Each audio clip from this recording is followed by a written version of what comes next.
Welcome to episode 52 of the Coast to Coast AFL podcast with Nick and Blaze. I'm your host, Blaze, as per normal. I figured I should start actually introducing myself at the start of these because I haven't been doing that, even though it's fairly obvious who is who at this point. This week, we are jumping into the highs and lows of round 3. Why Carlton are 0-3 to start the season, especially because no one kind of expected that from them to start this season going forward. We also jump into the previews of round 4. Hawthorn getting a bye going into gather round is pretty huge for them, considering they are the only team that has won every single game so far this season. And touch on some other bit of news here and there. So let's jump into... Adelaide's won every single game. Technically that's true, but Hawthorn also played round 0. So that's why we're counting that. Anyway, let's jump into it. How are you doing, Mr. Sarek? Yeah, not too bad, Blazy. I didn't get up to all that much this week, but otherwise it's been pretty good. Honestly, not that much to report. Go to Fremantle again. Gonna go there a couple of times in the next few weeks. I'm gonna be volunteering at a sculptures exhibition there. Very nice. Looking forward to that. Meeting up with a friend as well while I'm down there. So yeah. Apart from that, just sad. I like the slew of 1-3 teams and 0-3 teams. Just sad that football's not providing me much joy. But you're looking outside for it. You know, football's not giving you joy. You got to look outside. So yeah, I've been doing a lot of looking. Very, very understandable. Very true. I haven't been all that busy either. Just like post busy weekend sort of stuff. I didn't stream it all last week just because I wanted to kind of wind down, relax a little bit more, just chill out. We had a couple of meetings just as a catch up post TGX, and talk about some plans going forward. We already have eyes on when our next LAN event might be. There's a certain convention happening over in Adelaide in July that we're kind of looking at. But it's all up in the air at the moment, but I will let you know later down the line if that ever happens. Otherwise, went to St Kilda and Richmond, the last Maddie's match, the 10-year anniversary of Maddie's match at Marvel Stadium on Saturday. We played a good first half. Obviously, we'll talk about this when we get to the game itself, but played a good first half, played a dreadful second half. But it was it was amazing that that was almost a full house, kind of. I think it was only 10k short of a full house, which isn't too bad. I think Marvel Stadium could hold like 53,000. We got like 40 something. Yeah, something like that. So it was pretty solid turnout. But yeah. So shall we jump into the bit of news that we want to start with before heading into the games?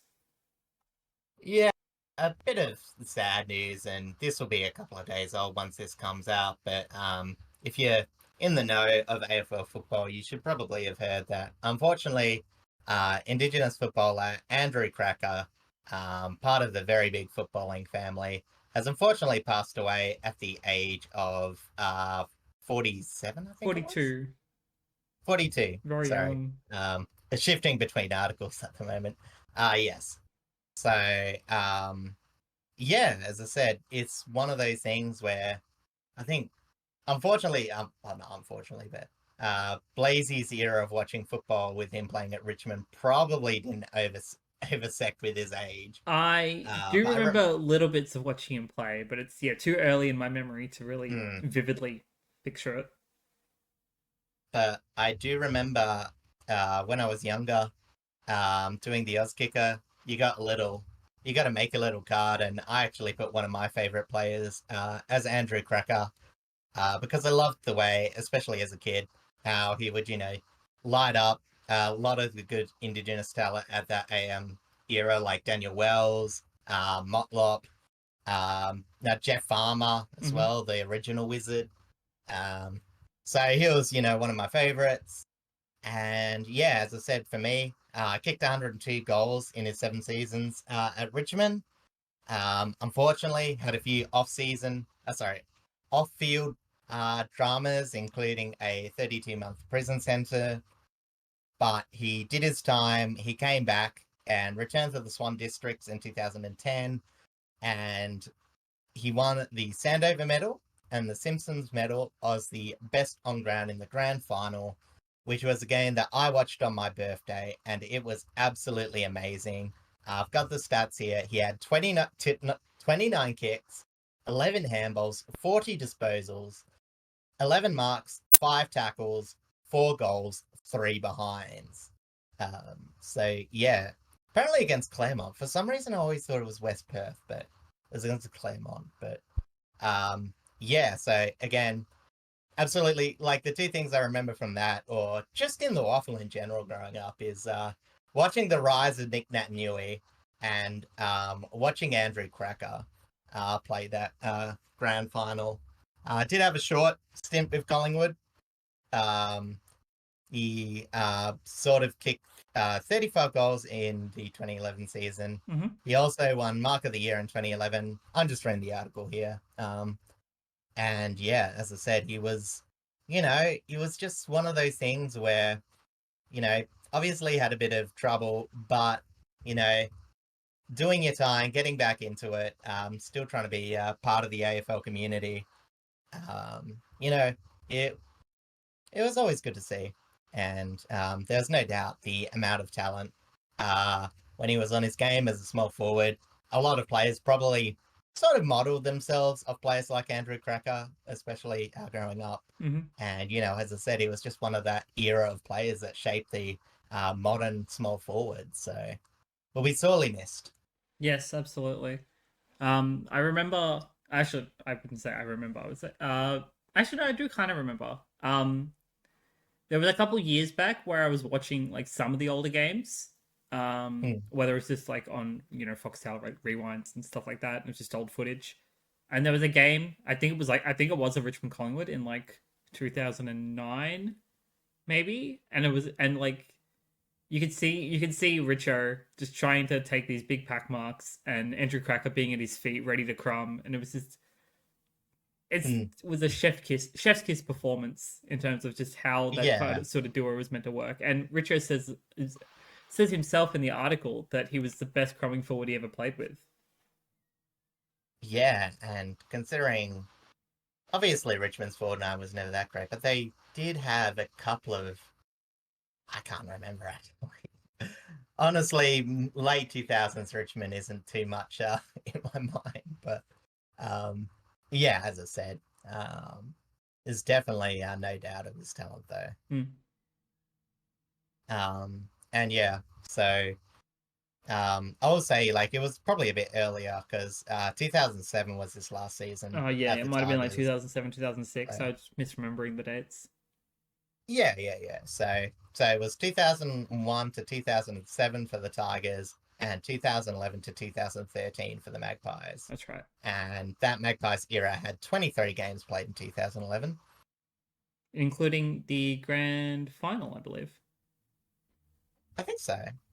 Even though they lost that grand final, but it was a grand final nonetheless. Yeah, so yeah, because it would have been 21 games that era. So yeah, 23 would have been grand final.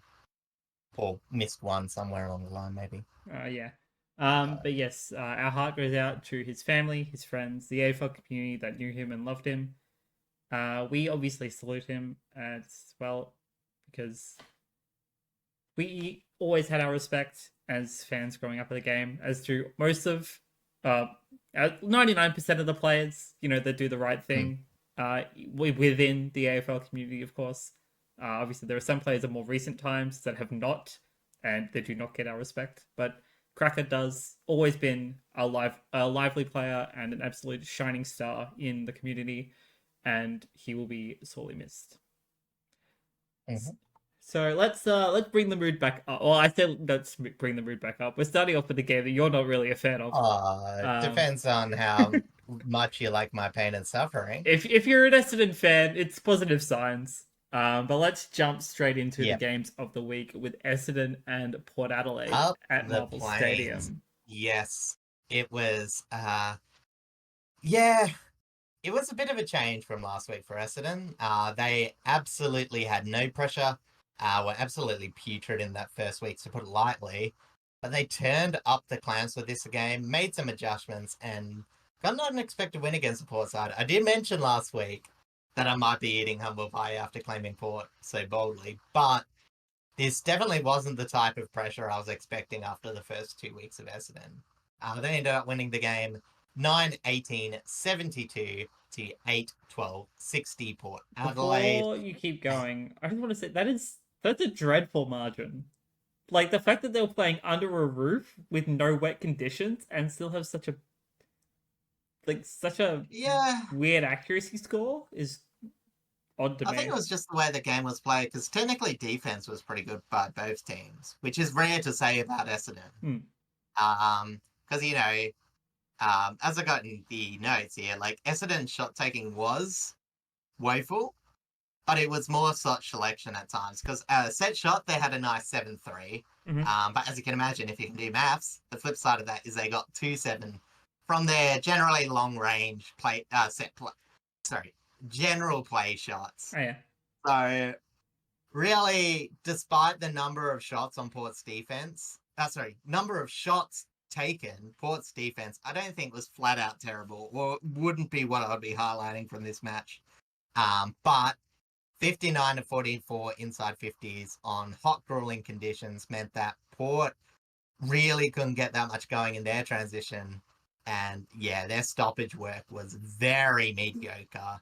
And the pressure that Essendon were able to apply to them, plus how tepid they were Mhm. in that, just meant that they were able to fairly easily, I would say, grind out a win. Like, I know I'm not that critical on Essendon set shots, but they did leave a bit on the table. They probably could have won by, maybe a 20 to 25 point margin. But they didn't. And as I said, Essendon, like the other 2 weeks, still sort of allowed a bit of uncontested possession to go against them. But it was just about reducing it enough to let their contested game shine, which is where they were winning and distributing a lot of the ball a lot better from the Mhm. contest. Their post clearance game was very strong, so it meant that this week it wasn't just the Zach attack, but outside users like Dersma, Durran, Gresham, and Roberts all had very good game. Zach Reed also stood up after a poor start to the season. He didn't initially start on Georgiadis, but after he kicked a quick 2 goals, probably a behind, I think it was at the time, against Ben Mackay, he took Georgiadis and pretty much clamped him after that. And, without Port Adelaide's best forward, I know that they're very reliant on Georgiadis with the injuries they've got at the moment. Mhm. But yeah, it just really dried up after that. And weirdly enough, just looking at the score chart, and it's not really a point of emphasis or anything, Port only scored goals from the left side of their own forward 50. So they couldn't even generate shots from the other half of the ground. So a bit of a weird one, but when you look at when you're a Port fan and you know how basic their forward line attacking patterns are, it's not too surprising to see something like that. It's sort of why, at the same time, Port were 8-12 as well, because it's very tough shots, normally fairly wide, and, not too much straight in front. So, yeah, Port's offense looked pretty rough. With the injuries and the absence of good deliveries, they're going to, like Essendon did in that night, put in a lot harder yards in the midfield if they want to generate score. Yeah. Port can look clean and good with their best ball movement, but this team is too young for it just to be waiting to happen. Too many times it felt like they were looking for their best passages of play. And when that wasn't happening, they didn't put enough going the other way. Like their defense was all right, but again, as soon as there was a turnover, there were just players loose everywhere. So yeah, uh, honestly, for the Dons, I might just be wondering why their efforts can come and go so much. But again, as I mentioned last week, this could just be slider adjustments. We saw them get it wrong last week, and it's arguable this week because again, their offense did suffer by being so defensive, but it was exactly what they needed for this week. Yeah, absolutely. It's as I said at the start, like it's such a weird scoreline, despite the fact that that second half wasn't entirely all that close. Yeah. Well, Port got absolutely stomped in the last quarter, and that was probably the most disappointing thing out of that match because you can take being sloppy, because again, like I don't want it as excuse, but Port did have the 5-day turnaround into, uh, over 30-degree conditions. Well, sorry, Adelaide was 30 condition, Both near 30 both last teams week. had the same day break, but Port also had to travel, so kind of give them Yeah, extra exactly. bit of leeway there. Yeah, well, Port did look gassed. There's no doubt about that. And, they're not always a team that look absolutely run out. You know what I mean? Like, Yeah, their fitness isn't as good as when it started, and they had, oh, I forgot, who was the fitness coach from Arsenal that Port got? A very endurance running based person, but I have it's no a long idea. time since then. Ah, yeah, he was like one of the more famous fitness gurus at the time, but um, a bit of a hired mercenary too. He's gone around to a lot of clubs by now, but Oh yeah, um, yeah. So again, Essendon, they put out the second youngest team in the park in terms of age, um, even younger than Richmond, uh, in both age and experience, and they managed to get the win. So, it didn't look all that clean. There's definitely a lot of flaws in their plan, but not plan, sorry, a lot of flaws in their execution, I should say. yes, Um, but as Richmond showed in round round one, one. sometimes all you need is pressure, and if you put pressure on your opponents off, you can win. And it doesn't have to look pretty, but 4 points is 4 points. And, as I said, I don't think that many teams actually commit to a like rebuild. So like all the struggling teams are probably looking to aim for wins, and I think Essendon Bombers will be pleased. You know, 72 points, a lot of healthy scoring shots, and the win. Yeah, it's pretty accurate to be honest. Like, in this case for Essendon, like they want to play finals. Like there is no doubt that they, after everything that they have been through the past couple of years, they want to play finals. Merritt wants to play finals. Yeah, Um, but in this case, a win is a win. They got the 4 points, and that's exactly what they need. And then it'll just be like a week by week sort of basis to fiddle around with their game plan, work on injuries, stuff like that. Things that all teams are kind of looking at, really. yeah, exactly. And it's like, you never really want to, because there'll be a lot of noise, especially after the first 2 weeks about Essendon.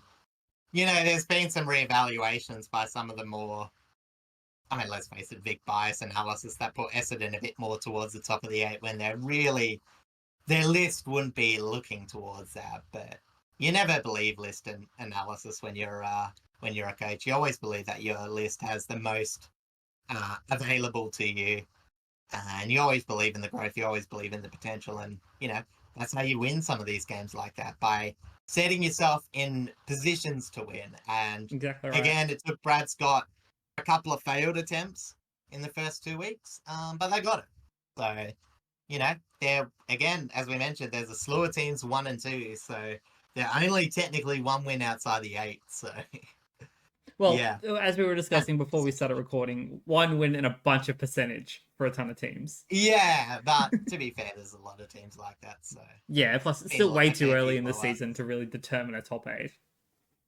Yeah, I don't know. Like with the seasonal weather too. Like again, there's just been a lot of jank in the early parts, and I think it's one of those things where it's sort of good because you can't get too far behind, Mm. because like every team's getting a bit of a show up now and then. Like I mean, even Hawthorn. Like I think Adelaide's the only team to like comprehensively win every match, and they've had a pretty easy schedule. Yeah, that's Like true. Hawthorn, they've been really good, but as I said, they haven't, you know, really clamped the screws on any team yet.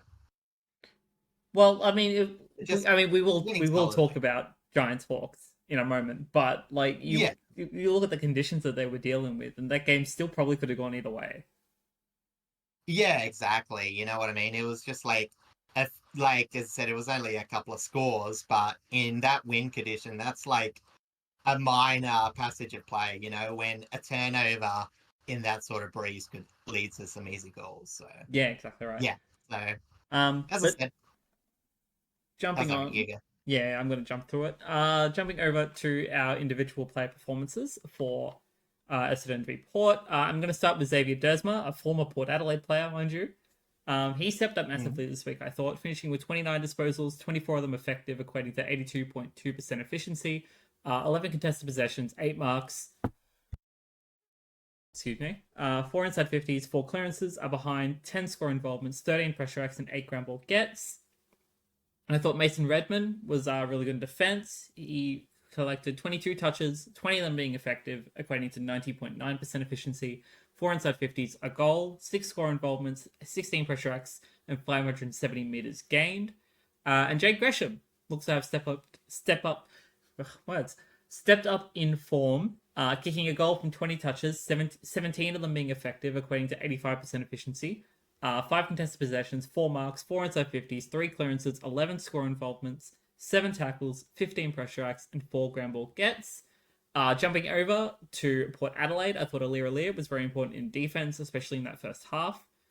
He collected 15 disposals, 12 of them being effective at 80% efficiency, 11 intercepts, 8 marks, with 5 of them being intercept marks, 5 1%ers, and 5 spoils. Jace Burgoyne was very important through the midfield for them, finishing with 27 disposals, 26 of them being effective, equating to 96.3% efficiency, 6 contested possessions, 8 intercepts, 10 marks, 6 score involvements, 13 pressure acts, 5 ground ball gets, 404 meters gained, and 100% time on ground. Give that kid a break. You love to see it. You love to see it. I mean, oh, so many players were gassed, but Jace kept on going. You know, he's building up a tank. I know he's not the biggest bloke running around, and you probably want a bigger sort of bodied midfield on the other side. Fat Boak sort of Hmm. does that, but you know, in terms of more marking, or but yeah, as I said, Jace, if you can find space, you don't have to be that big. You know, Yeah, sometimes exactly just right. those leading marks. And then just the final touch is just Darcy Burn Jones. I thought he moved well in the mid forward sort of location. He kicked 2 goals from 15 touches, 4 contested possessions, 4 marks, 3 inside 50s, 5 score involvements, 16 pressure acts, and 3 ground ball gets, with all of them being inside 50. And then just a brief shout out to the 2 debutants in this game, who they were both subbed in the fourth, because thankfully there were no injuries during this game, which is very good to see. So Saad El Hawley, he had 7 touches, 2 score involvements, and 151 meters gained for the Bombers. And Tom Cochrane had 2 touches, 2 marks, and 2 score involvements. Again, Yeah, they were subbed into the fourth, so obviously they weren't going to see all that much game yeah. time. But it was good that they got a taste of the big time. Well, I don't know if you watched the highlights, but Sardette Holy absolutely had some instrumental plays in the last quarter. Tom Cochrane positioned well, but obviously Port weren't doing all that well at that point. So even though it was only 2 touches, he did good to make them 2 score involvements. But yeah, when everyone was looking tired, Sardette Hawley, ooh, with pace. You know, it sort of reminded me a bit of someone like I was gonna say like a Bashar Hooley or a Like an Adam a good Sard. mix. Oh, I mean, sort of. Is probably a bit faster than Sard.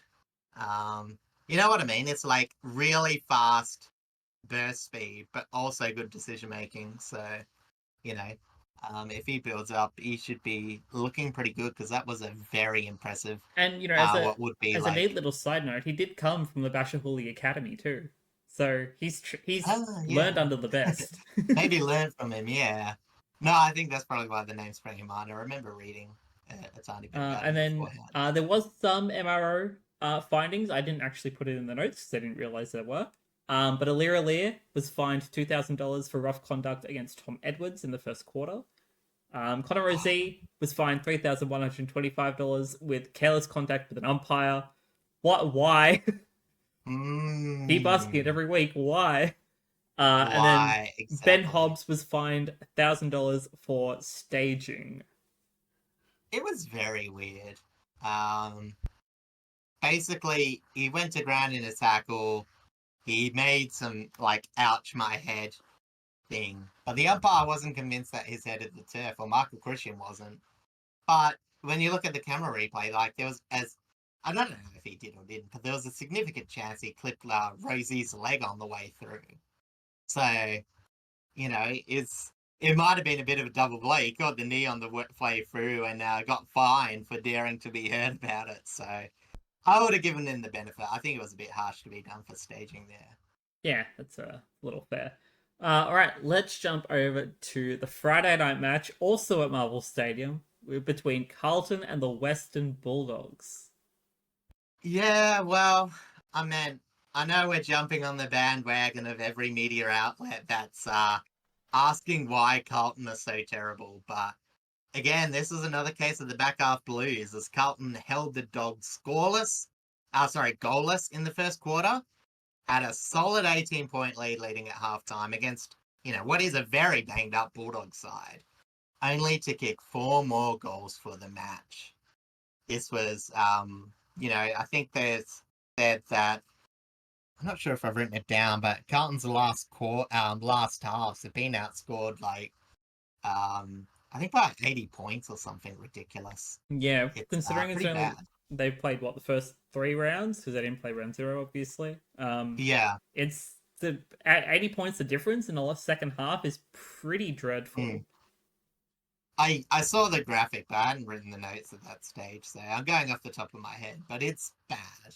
Um, the Bulldogs started a bit iffy, but they got their forward half game going after that. Actually, it was partially in the second, but it was thanks to players like Sam Darcy, Matt Kennedy, Liberatore, and Bailey Williams. No, the Williams that is it Bailey? Yeah, Bailey Yeah, Williams. it's Sorry. Bailey Williams at the Dogs, BJ Yeah, it's Williams Bailey Williams at and West Bailey Coast, and Dale. Zach Williams at Yeah, Carlton. yeah, yeah. Okay. Both teams had a quarter where they couldn't turn territory dominance into score. That was the Bulldogs in the first quarter and Carlton in the third quarter. But what separated these teams was Carlton's disposal effectiveness in the second half. I think they lead the league in turnovers. They lead the league in least disposal efficiency. Mm-hmm. And despite starting off well, they scored 6-5 for the match off back half movement and 3-1 from centre bounce. But their ground level game, also in this game, was almost non existent, scoring 0-3 from 6 general play shots. The fact that they couldn't get in the second half, they couldn't get their chains to hit their 4 targets, it meant they just weren't scoring.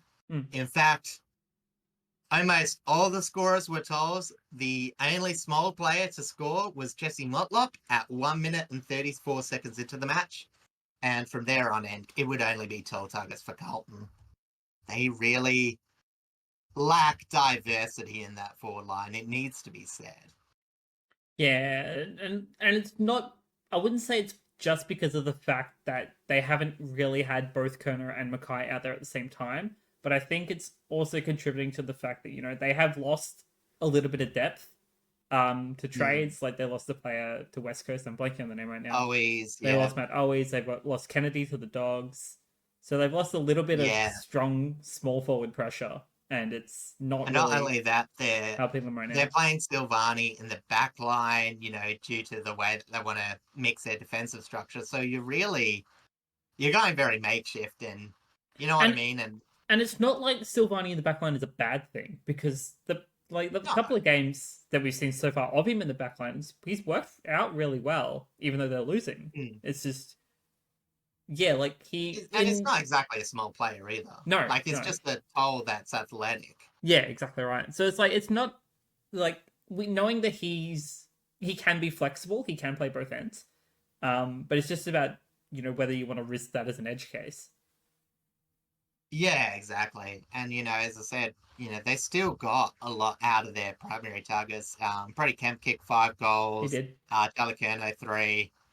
Lewis Young sort of looked a bit worse, but still managed to get 2 goals. So, it was just, and I will say, like, it took a while for the Bulldogs to adjust in defence, with the Carlton forward looking threatening all night. Mm. But I think, yeah, as I said, just they did look a lot better linking out from the outside. And that's the one thing Carlton haven't done that they've struggled last year with. But again, the Bulldogs struggled last year, and this year they have genuinely looked like they've improved in their back half forward link up. So again, they didn't actually get that much direct score from back half movement, but because they were getting the ball to forward half stoppages, the doggies were feasting, getting a lot of clearances and scoring healthy from them. I'll also say, like, a bit of a quirk from this game. It's like the opposite of a Tim English game, because Tim English actually won a lot of the tap work. But Tom De Koning, with his elite placement and clearance work, was sort of doing the midfielder role that Tim English normally does. Yeah. So, so English, he was actually getting a lot of hit outs to advantage, but he wasn't involved in the play as much, as Tom De Koning got 90 contested possession to and 7 clearances, while De Koning only got 6 contested possessions and 2 clearances. So I thought that was just an interesting individual matchup. I don't think it set up the game or anything, but you could tell that I think the Bulldogs have made a bit more of an effort to shift the way some of their players are playing to get more value while they haven't got their best players. Because, when English has Bontempelli at his feet, you know what I mean? Like, he doesn't have to be as aggressive with his stat work, because it's like, okay, I can get it thereabouts. Bontempelli is very good at winning the ball. If I can, either provide an outlet pass, provide a body to block, he can just, do his job. Whereas, when he's got more players that like being fed the ball, obviously Liberatore is a very big ball winner, but you got players like Ed Richards, maybe Matthew Kennedy. He doesn't win his own ball as much. He likes being fed a bit more. And yeah, so on and so forth. As I said, it just allowed them to fairly solidly dominate the not dominate, but keep up clearances against a pretty good clearance team in the Carlton Blues. Yeah, agreed. So yeah, Carlton will ruin another blown lead, but there is a pessimist in me that says that they aren't so much as unlucky, in this game, but it's more by design, by this lack of diversity. It's hard to have a forward line dominate the whole entire game, and when you're not finding those other options to tick on the scoreboard. Last week it was the midfield. Last year it was the midfielders providing this. Yes. But not so much this. And as I mentioned, their outside defending has just fallen off a cliff, sort of like Blake Acres' form, in the first 3 games. And the oppositions are just getting good inside 50s and not to have too much trouble converting, because Carlton just aren't pressuring them. They're just allowing this fast movement from the outside. And, they don't even concede all that many more scores or set shots than their opposition. Like, some teams are just getting flooded by entries and, having set shot after set shot. It's just, because their opponents are scoring so efficiently and Carlton's forward line aren't that consistent, they're just having trouble keeping up. So yeah, they're going to have to find a way.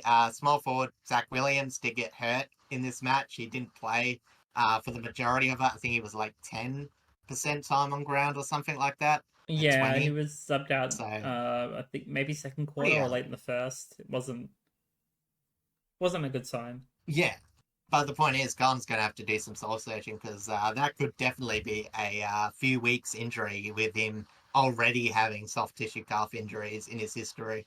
Yeah, and he's definitely a bit of a concern with consistency because of the soft tissue injuries and him not being able to always be as fit as he wants to be. Similar to, I guess, Prestia at Richmond, for an example. He's always been plagued with soft tissue injuries. Like when he's fit, when he's 100% fit, still probably our best midfielder right now. I will be honest. And I think Zach Williams can have pretty much the same or similar impact, even though he is competing with Patrick Cripps and Sam Walsh. But it's just about getting that 100% fitness and trying to get over the soft tissue issues. And I think this is just the case to like Carlton's list management. And while I was a bit pessimistic, like I still think Carlton can rebound, but I think because I put him at 9th on the ladder, and I think that was fairly reasonable because they have a soft It is draw. pretty accurate. But you know what I mean? It's like, you know, Zach Williams' history, he goes down. Like, it's tough because he could be like a really decent player for them. But then you go to your next step. As I was saying, like, even with Williams, they're still playing. I don't want to harp too much about it. You know, Frankie Evans, as I said, you know, even, you know, skill aside, he is like a last minute SSP signing. Yeah. And he's playing consistent games already. You know what I mean? Like, there's not that much below them. Eventually, they might get someone like I think it's like Jackson Binns or, there was another one that they played a bit last year, but that's in the injury list. But that's going to be taking a while. And they've still got both of the Camperellis too. They literally just drafted, so they have. Well, granted, they're not. Yeah. Granted, you know, they're still young. They still need to be molded, but you know, one has a little bit of experience now already. He's played 2 games. He didn't play last week, and the other is yet to debut. But they do have, you know, some positive signs that they got from the draft that they can utilize at some point this season. Yeah, maybe. The other Camperelli is injured at the moment. I'm not sure how long it's going to be. I'll just quickly check the injury list. Yeah, I will say they are missing a fair few players. Yeah, like, there's a fair few that are out. Yeah. It doesn't actually have him, so maybe he is coming back actually. No, he might have been. It might have been just a test last week. Yeah, test this week and he didn't get to play. So, yeah. And obviously Elijah Hollins is another one. Personal reasons was out this match, so yeah, maybe got some players coming back. Chin Cotter is the other one that sort of. That's right. Not so much a forward, but like midfield defensive depth that might help them. But yeah. Yeah, Chin Cotter's a very good defensive midfielder, and that's probably part of what they're missing at the moment. Yeah, well, amongst other things. Yeah, of course. There's plenty of issues at Carlton right now. Yeah, exactly. All right, let's jump over to the individual players list. So I am starting with Matt Kennedy, going up against his old side, of course. He pretty much was completely dominant, especially in that second half. He kicked 2 goals from 22 disposals, 16 of them effective, equating to 72.77% efficiency. 10 contested possessions, 3 marks, 4 inside 50s, 9 clearances, 5 score involvements, 4 tackles, 19 pressure acts, and 8 ground ball gets. Libba continues to impress. Man's in great form, and I love it. He kicks a goal from 30 touches, 20 of them effective, equating to 66.7% efficiency. 11 contested possessions, 6 marks, 5 inside 50s, 5 clearances, 7 score involvements, 11 tackles, 39 pressure acts, 7 ground ball gets, and 489 meters gained. That man just doesn't give up. He's all in this season. And yeah, well, I said he's lifted up in the absence of other ball winners, and I know he's always had that in him, but you know what I mean? Like, it still feels like he hasn't sacrificed too much of his defensive game, you know, his ferocious tackling, but also he's still consistently winning the ball as well. Yeah, it's very impressive. And Bailey Williams, speaking of, he was very composed in defense, finishing with 26 disposals, 22 of them effective, equating to 84.6% efficiency, 11 contested possessions, 6 intercepts, 5 marks, 4 inside 50s are behind, 8 score involvements, and 7 ground ball gets. Jumping over to Carlton, Brody Kemp led in the forward line, as you mentioned. He kicked 5-1 from 12 touches, 7 marks, with 5 of them being inside 50, 8 score involvements, 4 tackles, 10 pressure acts, and 3 1%ers. And then Tom de Koning, as you also mentioned, was very impressive around the ground, getting 28 hitouts, 5 of them to advantage, and 28 touches, 20 of them being effective, equating to 71.4% efficiency, 19 contested possessions, 8 intercepts, 8 marks, with 4 of them being intercept marks, 7 clearances, 6 score involvements, and 6 ground ball gets. Yeah, and I think it's really interesting because, you know, as I said, like, it's good to see that this Bulldogs team, again, as I mentioned, like last year, I was very critical about some of the passengers that they would have during games. But, you know, this was, again, another game where, like, it didn't exactly go all right for the Bulldogs. But, again, their top level always just provides for them. And, again, it's good that they're doing this without Bontempelli. Obviously, Sam Davidson is stepping it up from basically nowhere. And I will shout out James Arms because I have given him a tough time on this podcast, especially last year, and I Yeah, thought he you did. played probably one of his best games in a couple of years. And as I mentioned, it wasn't all good for them. As I said, Love got some possessions, but his defensive efforts were a bit off early. Buku Kama sort of worked into the game to cover that. Aaron Norton, pretty much quiet all game, kicks the goal that gets them in front. And again, James O'Donnell as well. A lot of weird, former defenders playing forward this match. I'm not actually sure where O'Donnell was drafted. I'm not sure if he's actually a forward that swung back and has gone back to forward. It's hard to keep track these days, but he kicked a nice 2 goals. And Too many yeah, said a swingmen in the lot of it. comp. Yeah, maybe, but this is a game dominated by tolls. And for the Western Bulldogs to actually come out of this again without Jamara Ugle-Hagan, Mm. if you were going to say a game dominated by tolls, that's who you would think of if a whole list was available to them. But as I said, they were able to get the job done, and I've been very impressed by their tenacity. And the more games that they win in this earlier part of the season with less of their players available, Mm-hmm. when their season opens up with a lot of home games, games in Melbourne, I should say, and a bit of an easier schedule, they're going to be right at home. Yeah, absolutely. Um, Especially if majority of them are at Marvel. It takes full advantage of familiar territory.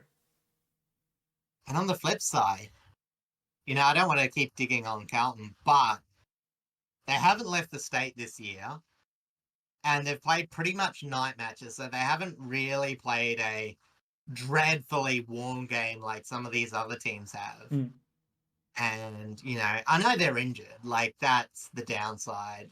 But, they're still fielding, a relatively experienced team. They're going to be a bit disappointed for how little is coming together. The season's not lost. There'll be things to do to adjust. But, Yeah. as I said, in fact, this week they put out the second oldest games list and 4th most for experience. So, yeah, it's still a list that should have enough there, but it's just the places that are exposed. Since everything's so heavily in the midfield, a lot of their drafting's been very midfield focused. Mm-hmm. It's starting in an injury season like this to fall apart a bit at the seams. Yeah, it's not an ideal start. I mean, it's funny for everyone else, but it's not an ideal start for Carlton themselves. Yeah, exactly. And And it's the Bulldogs a similar age profile. They're only a 1 year younger, but they've got a lot less games experience. So for them, as I said, to get these quality wins, in fact, just looking at it, it's always weird because you always have impressions of lists in your head, mm-hmm. but the team that the Western Bulldogs put out were only 3 games on average less experienced than West Coast. So, I mean, take it that what you will. Western Bulldog pulls off a big win against Carlton, and West Coast, we'll talk about them later, but, so you have to give them props. Yeah, definitely. And then obviously, as we touched on, Zach Williams, soft tissue injury on his Achilles specifically, and Oscar Baker for the Bulldogs went out with a quad issue. I don't know if it was a big quad injury or if it was tightness. Hopefully he is all right. Yeah, it would have been a bit more than tightness because I don't think that they were looking to sub off Oscar Baker. There were other few performers at that time of the game that were a bit more down. So, True. I think that was at least significant enough to maybe hold him out for next week. All right, let's jump over to another dreadful Melbourne team right now who are also currently winless, and that is Melbourne versus the Gold Coast Suns. Yeah, and I know that the final margin you might be like, oh, Suns, nothing to worry about, absolutely disposed of Melbourne.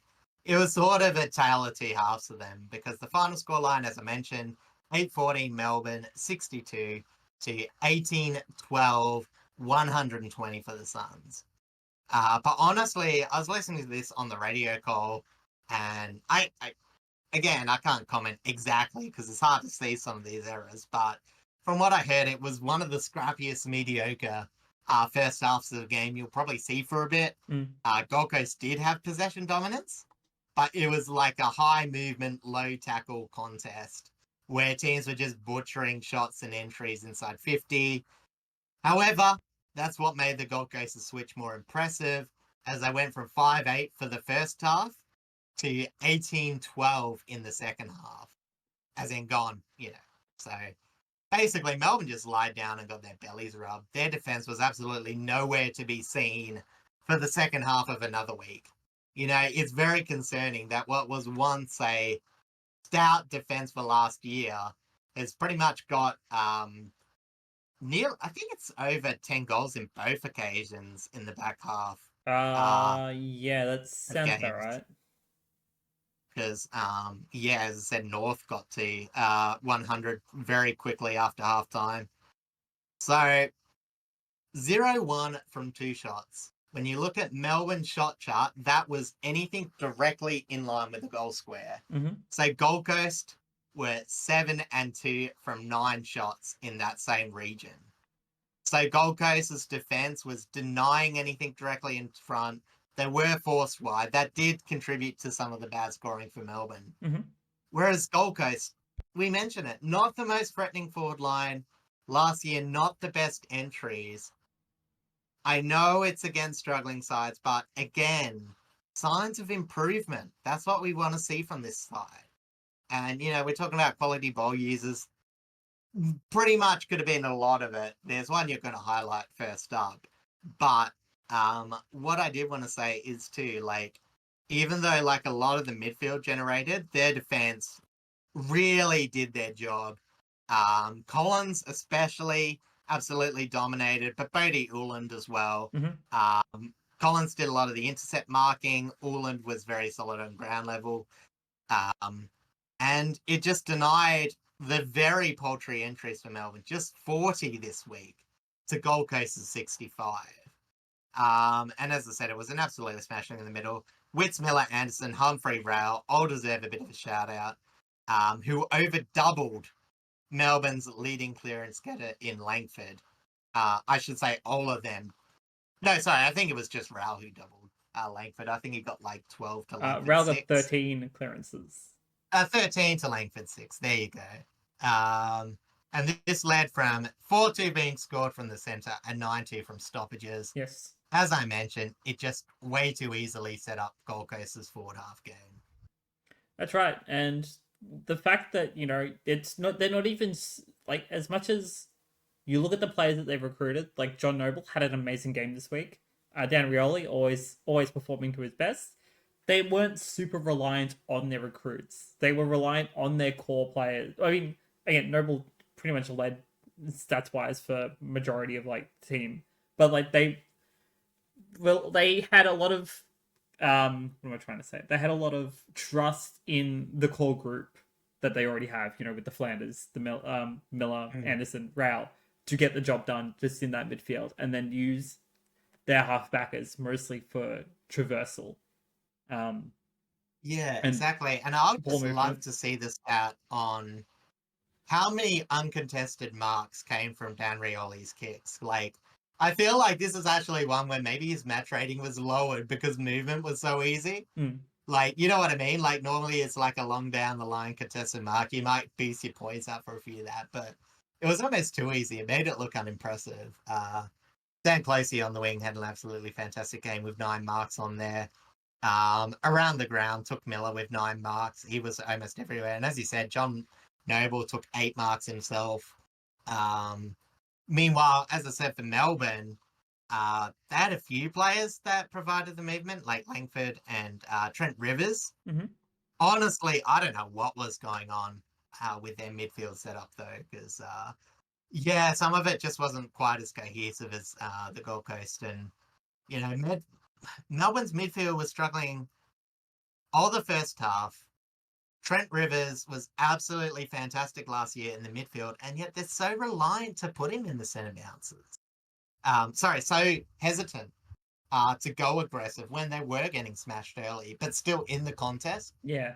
So, you know what I mean? Like, yeah, Oliver got a lot of possessions, but they didn't quite amount to all that much. Mm-hmm. Christian Petrarca couldn't do much in the middle, so he had to move forward and did do good in spots, but it wasn't a very good, it wasn't a standout Petrarca game. And Mm-hmm. Jack Viney is still starting that middling start to this season. So, you know, it's just, yeah, it was a bit of a shame that, when the game was in their grasp, that they didn't try. Well, not try, but you know what I mean? It felt like there was more they could do, and, it all just accumulated in going out with a whimper. Yeah, I agree. There is a question that I've seen a couple of media outlets ask in regards to this Melbourne team, especially that core midfield. And Mm. the question is that is this the end of an era of that core midfield? Just just based on the past couple of Yeah. weeks of performance. But I don't want to ask that question here just yet, just because I feel like it's a very loaded question, and we're already dogpiling on Carlton this Mm. week. So I feel like Yeah, we'll see how we go with it's one of the Melbourne's performance this yeah. weekend, and then maybe we'll delve I into will it. say this. The one thing I will highlight from 3 games, and it's fair to compare because this is another team with 3 games. Mm. 30 is their total clearances per match. West Coast totals 31.3. Melbourne are dead last in clearances. That, And West Coast is also a fair gap from the next best. So it's pretty much Melbourne and West Coast in their own sad little island. And Melbourne looks like the sad younger brother with a midfield of Petrarca, Viney, Oliver, Trent Rivers at times. You're comparing that to the output of Harley Reid, an out of form Tim Kelly, No Yo, Elijah Jack Hewitt Graham, sometimes.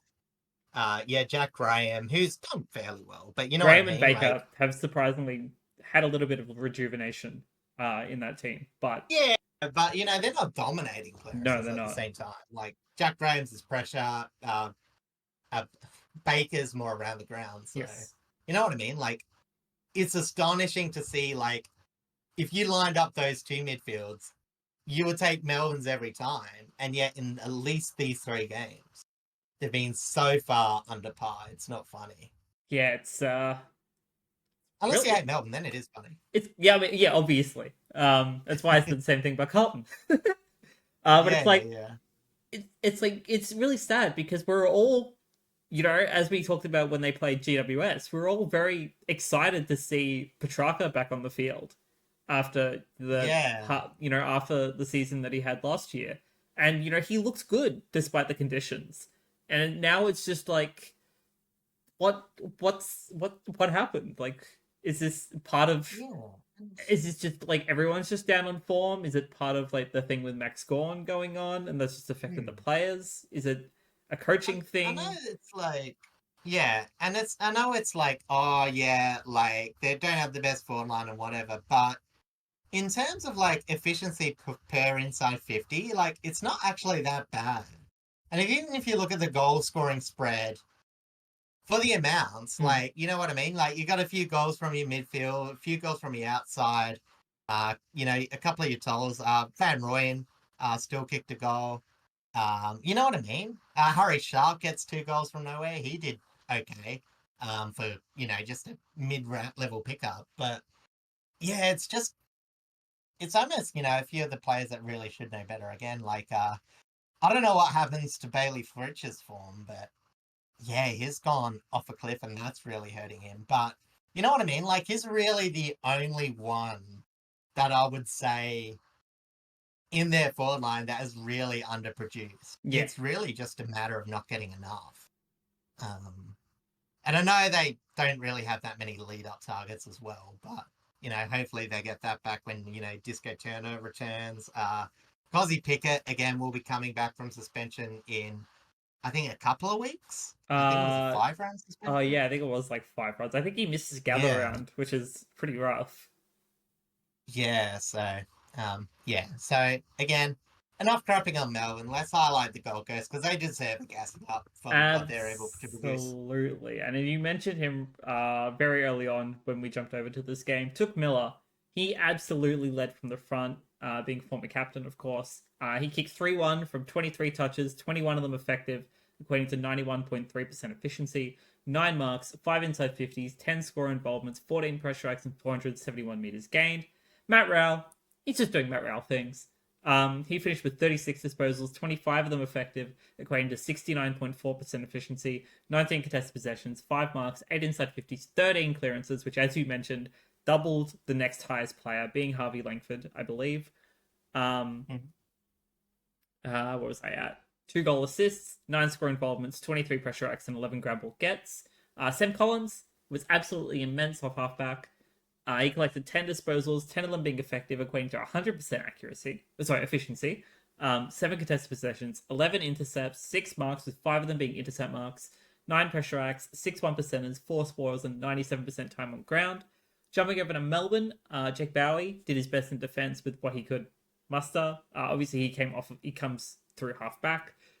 He kicked a goal from 26 touches, 23 of them effective, equating to 88.5% efficiency. 8 contested possessions, 12 intercepts, 6 marks, 4 score involvements, 13 pressure acts, 7 ground ball gets, and 427 meters gained. And then Harvey Langford, who was announced as the rising star as we're recording this. He moved well in the midfield, kicking 1-1 from 26 disposals, 20 of them being effective, equating to 76.9% efficiency, 15 contested possessions, 5 inside 50, 6 clearances, 10 score involvements, 15 pressure acts, and 7 ground ball gets. Yeah, and I guess just I'll prompt you to say it because it sort of relates as well. Unfortunately, they don't have as much good news for their other draft pick. Yes, it is Xavier Lindsay injured his knee, but the good news is he's cleared from any major ligament damage. correct. So It he'll was still announced miss weeks. yesterday that it was not an ACL, so Hmm. it won't take him forever to come back, which is good. And But we've hopefully we see mentioned him. how important Melbourne's youngsters have been so far for them. So again, this is a bit of a sad blow, but hopefully it comes back not too soon and keeps the decent form he's provided uh, early on so far. Yeah, I think when injury lists are revealed or updated either today or tomorrow, as we're recording this, we'll hopefully have a timeline as to when he'll return. Otherwise, probably find out maybe a week later, and hopefully won't be too long. If it's still like somewhat long term, it'll probably be second half of the season, because thankfully it's not an ACL or a PCL, which is good. Um, so fingers crossed for a smooth recovery for him. All right. Yeah. And sort of finally, I also just want to look the amount of goals that Gold Coast were able to produce. Sorry, I should say marks inside 50. Well, not so much that, but just options that weren't the dual Ben attack. Ben Long and Ben King, who Yeah. still did really well. 4 goals, 3 for Ben King, 1 goal, 1 from Ben Long. But I think Ben Long, even especially, I think he's a bit more thankful getting a lot more score involvements and having other players to pass to. Because again, last year I mentioned that their forward line, it wasn't that deep.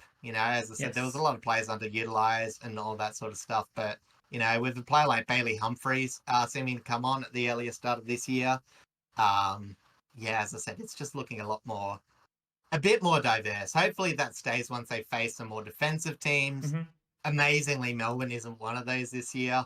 I really didn't see them taking that much of a step back, but I think that's quite clearly the case. Yeah. It's I mean, for Melbourne fans, you want to hope there's a bright light forward, a right path forward. There's some sort of positive signs that you can take out of the past couple of games. As well, your youngsters for one are definitely a positive sign, but it's something more to give you good hopes whereas you're not planning on going to the snow in September. Yeah, exactly. As I said, there's a lot of comments about Mount Buller licking their lips, being a bit more occupied this year. But I mean, with the midfield group with that amount of talent, like you can't expect it to be that bad every week. And we're sort of yet to see it fully firing. We saw a bit of it against GWS, but maybe it's a different story if that turns around. But again, and we have seen other teams turn around. You know what I mean? Like it's only taken adjustments, like especially since a lot of teams are playing a bit more aggressively, Yeah. trying to get the uncontested marks. Like there is a bit to say put on the pressure. Don't allow teams to get things so easily, and you just might find yourself Mm. uh going a bit above what's expected. But um, yeah, as I said, you know they need to start with that pressure and all that. So Yeah, that's right. All right. Speaking of pressure, let's jump over to the next game, which is, funnily enough, at Marvel Stadium, as per half the games on this list this week, with St Kilda yeah, and Richmond. and I want to start off with a little Saturday conspiracy, and this will actually reference the last game. With a king, the Suns scored an absolutely pathetic 120. Without a king, the Saints scored 135. Make of that what you will, Blazy. Very, Could it very be interesting. Kings are reducing scores? Who knows? But again, St Kilda just dominated and found options without their best available key forward. Um, and although the Tigers did for 2 quarters keep it very close, Mm-hmm. they were trailing at halftime by 8. It would again be another back half dominance of 14 more goals to the Saints and 2 more goals to the Tigers. The Saints would finish up 2015 135 to 7-11 53 for Richmond as they just smashed in possessions, ground ball gets, inside 50s, inside 50 efficiency, and inside 50 marking. Yep. Again, the Saints find marking forwards when they really don't have what most people would pick if they were like, if you were trying to make a list of the best inside 50 marking forward options, there's not too many Saints you'll be going towards. And yeah, they're not doing too badly in it. No, Um, they're making the most of the space they managed to acquire, which is why hmm. a lot of their smaller forwards are also taking a lot of solid marks as well. Yeah, exactly. And, even like the half breeze, like Machido Owens, who was very good after halftime.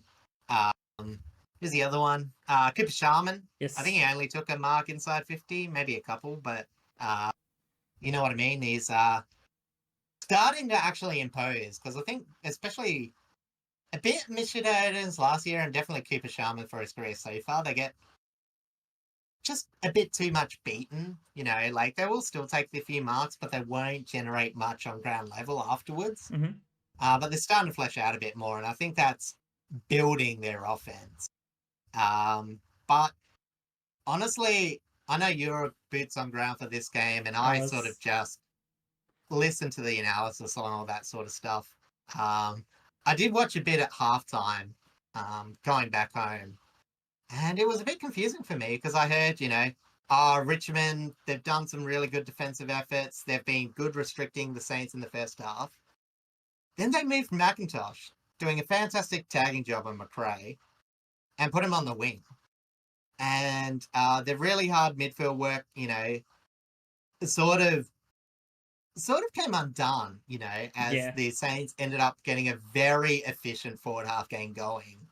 As, their defense got absolutely slaughtered in the second half, as opposed to the first half where they were sort of hoarding their own. And it's like, it's sort of hard because, as I said, McWalders is not looking to win at every game. So the idea of, like saying, okay, let's actually try to get aggressive and win this contest. Like, I don't mind it, but if it's not the best position to win, I just think this might have been a bit of a mistake. And again, I don't know what he was exactly trying to do. Maybe this was just coincidental. I I Um, think I have an idea as to what it is I wanted, and it's we have a strategy that relies on fast transition play off the wings. Normally, mm, McIntosh was prominent wing player, which makes sense as to why he would have made the decision to move him onto the wing. Granted, taking the tag off of McRae, very dangerous idea, as we saw. But I think that equates to us actually missing Hugo Ralphsmith the most. Out of all the players that we currently have Yeah. on the injury list, I think we're missing Hugo the most because he's probably currently our best wing player, and Yeah, his and it's his like, transition carry off of that wing is yeah. probably what we're missing in terms of that game style. And it's like Steely Green, his youngster, I don't think it was a high draft pick, but you know what? Like he's been struggling a bit on the wing, and Mm. you know what I mean? It's like in a perfect world, you would have like Ralph Smith probably over his spot. Uh, but sometimes you just got to play the game that's in front of you, though. Like as I said, even if you don't win, it's. I just don't think there was enough evidence to ever suggest that Richmond would win by being so forwardly focused. You know Agree. what I mean? It's not like Tom Lynch was making it the most of his possessions in the forward line. It's not like there was anyone really, doing. I don't actually know how Seth Campbell managed to kick 3 goals too. Maybe you can Well, it explain that was one meant to to be me. 4 goals, but one apparently hit the post because the Snicko picked it up. Oh So yeah, that's yeah. Apparently it was a pretty big Snicko edge, but and I don't mean that on Seth Campbell. I just like have no idea like what sort of position he was playing as like a he small managed to get forward a lot slash of open winger. space surprisingly. He Yeah, just happened to manage to take his moments when they came, which is normally what he does, which is very good for him. yeah. But you know what I mean? It's just like it wasn't like as I said, it just seemed like something that Dalba football, probably could have because again, I'd have to look at the halftime stats. I didn't quite get to see it. But like Saints, they were winning a lot of the contested possessions. Mm-hmm. They were getting very clean, but they just weren't making the most out of it. But as soon as some of those contested things were able to turn into uncontested, they just got blown out, really. Yeah, that's very true. And then like the idea of moving Vlosten up forward, it was very weird to me, partially on the fact that as we saw during the Port Adelaide game, like we could play Mm. Jacob Blight up forward, and he can play a bit of a forward role and kick goals because we subbed Harry Armstrong off tactically. I think he just needs a rest, not like drop to the VFL sort of situation, but he just needs a rest. He's a Mm. kid. He's young. He's already having to take on some of the best defenses in the league.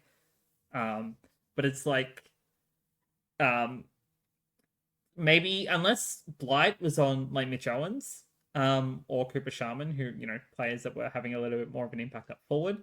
I don't understand why you wouldn't just push him forward at the time.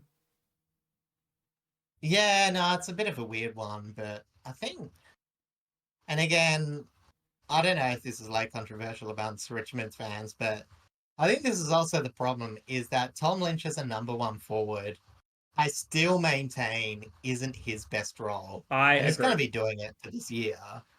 But you know what I mean? Like he works off others.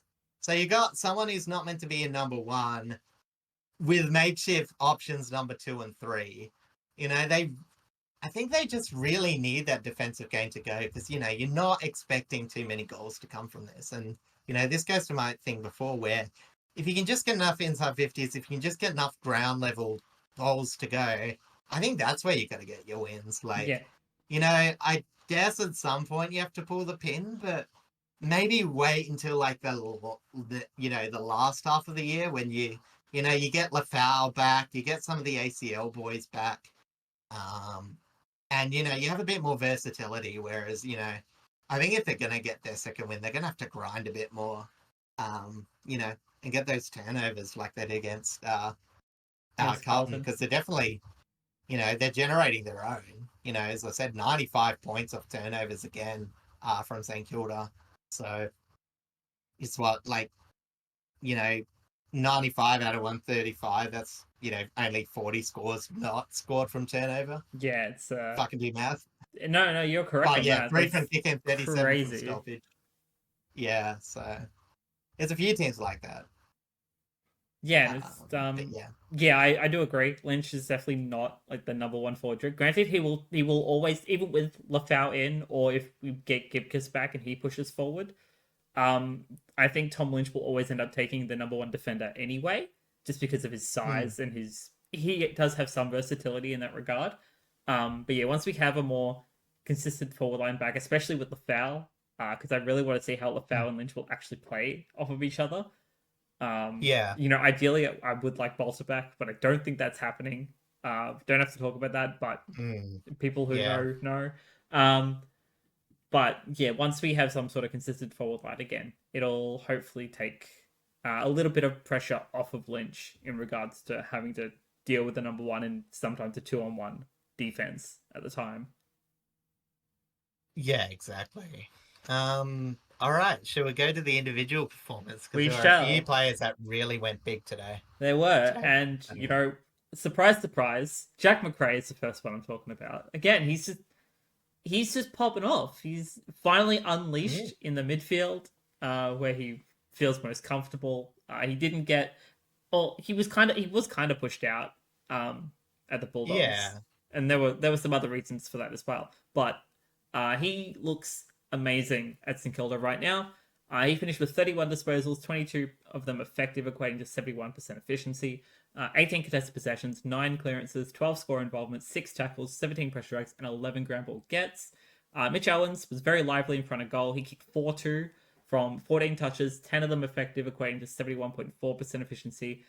7 contested possessions, 4 marks, with 3 of them being inside 50, 2 goal assists, 11 score involvements, and 3 1%ers. And then Jackson Clare, he pretty much pumped up the stats himself. He collected 40 touches, 34 of them effective, equating to 85% efficiency. 4 contested possessions, 8 intercepts, 7 marks, 6 inside 50s, 2 goal assists, 10 score involvements, 8 pressure strikes, and 4 ground ball gets. Seth Campbell, for the Tigers, was the main lead up forward. He kicked 3-2 from 12 touches, 6 contested possessions, 3 marks, all of them inside 50, 6 score involvements, 18 pressure strikes, and 5 ground ball gets. And Tim Taranto, I think, had a better performance this week than he did last week. He finished with 20 disposals, 17 of them effective, according to 85% efficiency. 13 contested possessions, 8 clearances, 8 tackles, 21 pressure strikes, and 7 ground ball gets. Shout out to St Kilda debutant Toby Travaglia, who was picked up in the 2024 draft. 18 disposals, 11 contested possessions, 3 inside 50s, 3 clearances, 5 score involvements, and 14 pressure acts. He started in the 22 as Jack Steele with a late change with a knee complaint. I believe it was tightness, I think, in the warm up. Mm-hmm. So, good on him. Had it played out most of the game, had a very solid performance, which isn't that hard to do when you come up against the second half performance of Richmond, sadly. Hopefully Steele is all right. Their captain, of course. He should be fine to play next week, hopefully. And then, very unfortunately, the media has already been talking at length about this issue. But Liam O'Connell went down with a concussion due to a supposed push. Well, technically it was a push, but there are thoughts and feelings about that by Ryan Mansell. They are challenging his 3-match ban on it. I do have the quote unquote. I do have pushing in quotes because when you look at it, there's a bit of momentum still kind of involved in the movement that led to the collision. But I do agree.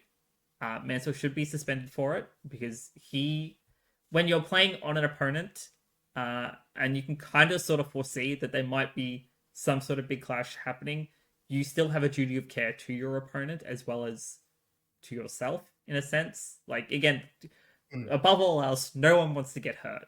Or no one wants to get seriously hurt. Like, people are always going to come out Yeah. of the AFL with bruises and stuff like that. Like, that's just natural.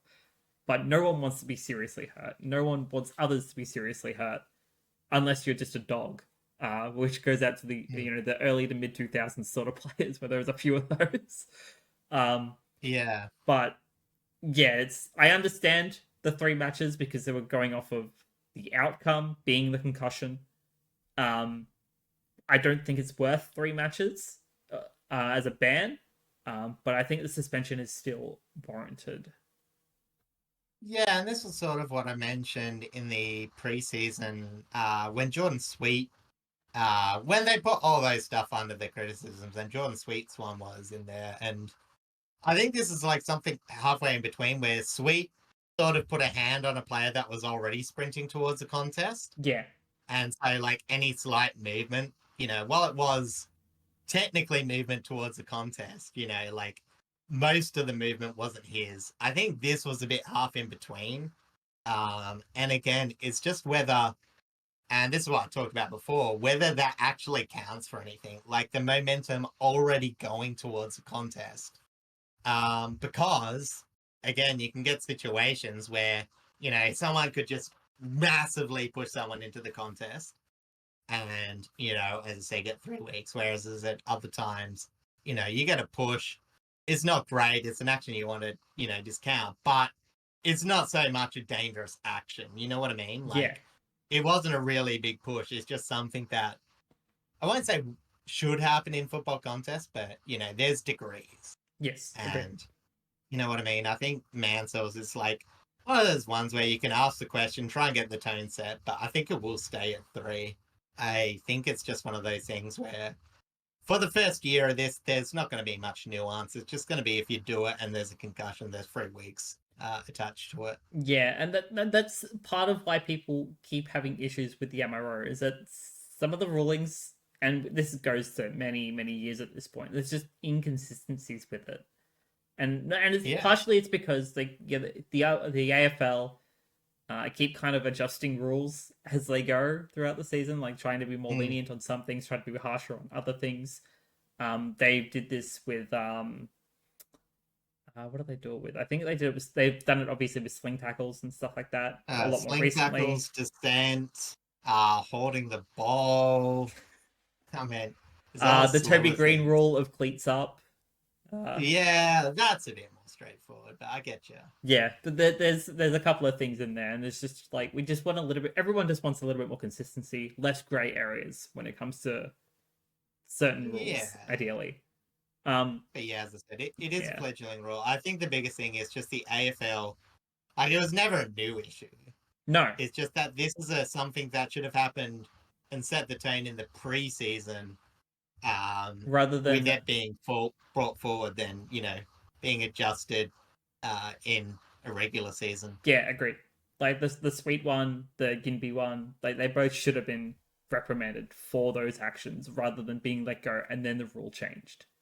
But yeah, well, it just should have been in place. Set the tone, say coaches know before the regular season what they're going to get and what constitutes an offence. yeah, exactly right.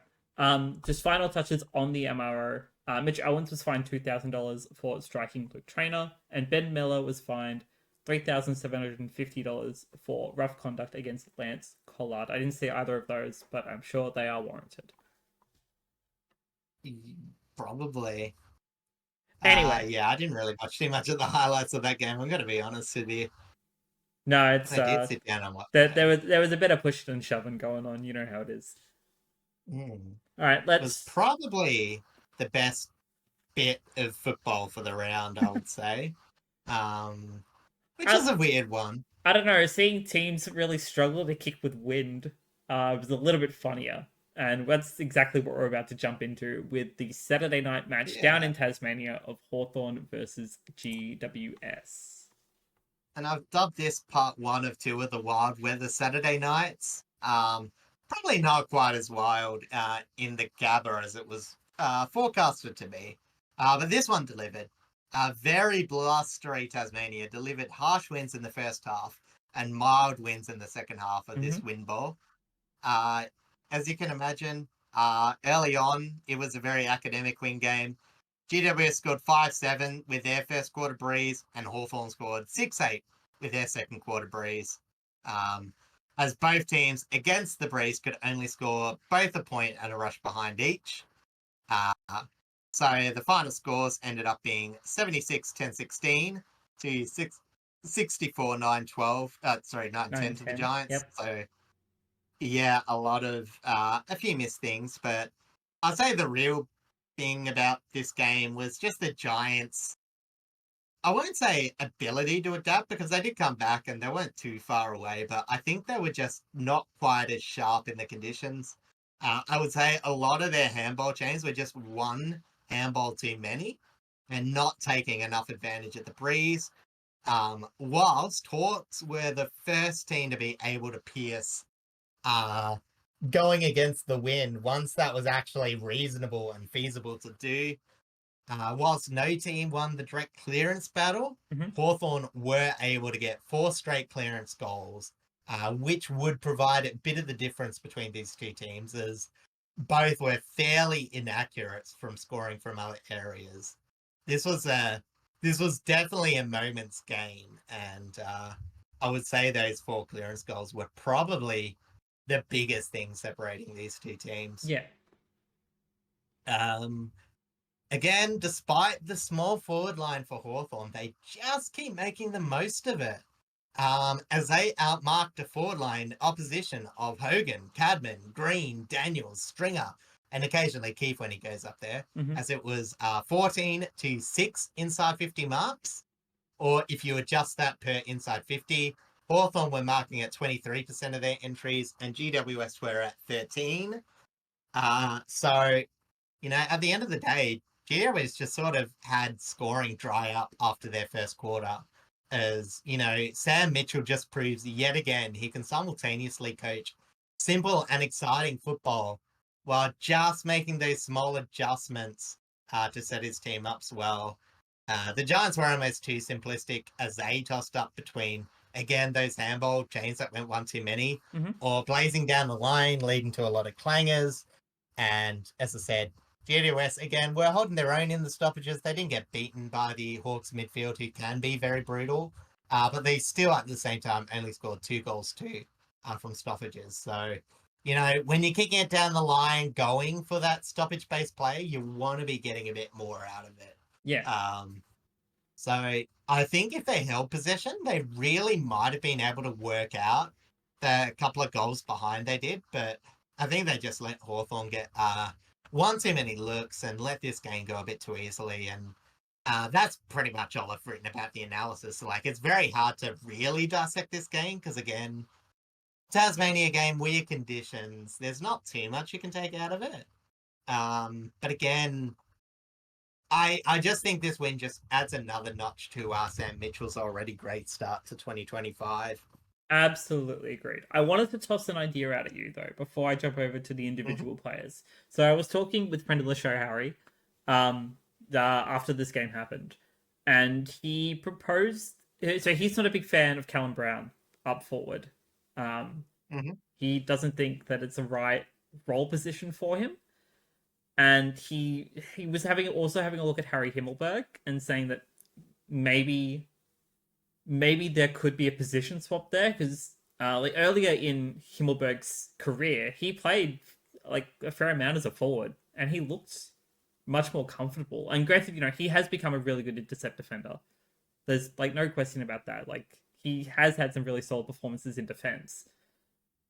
But could a position swap between those two players be feasible to solve some of the GWS's issues? No, I don't think so. I don't think there's actually any issues. You know what I mean? Like, they played their first game without a bunch of their key forwards. They take a break. They play in a win bowl. You know what I mean? Yeah. Like, there was moments where Cadman and I think Hogan did his job, but Stringer, like that was a very Stringer performance. Like a couple of good things on ground levels, but absolutely butchering the ball. Yeah, that's about right. So you know what I mean? I think you just gotta give this time a bit of time to grow. And obviously Callum Brown isn't at the team at the moment. He might just be a player that's pushed out because of the new forward lineup. But at the same time, it's hard to say because I don't think, I don't know, Hawthorn kicked 10-16. I don't think their defense was that much of a problem. It was more the difference in transition between both teams. Like, again, GWS needed the wind to be productive. Yeah.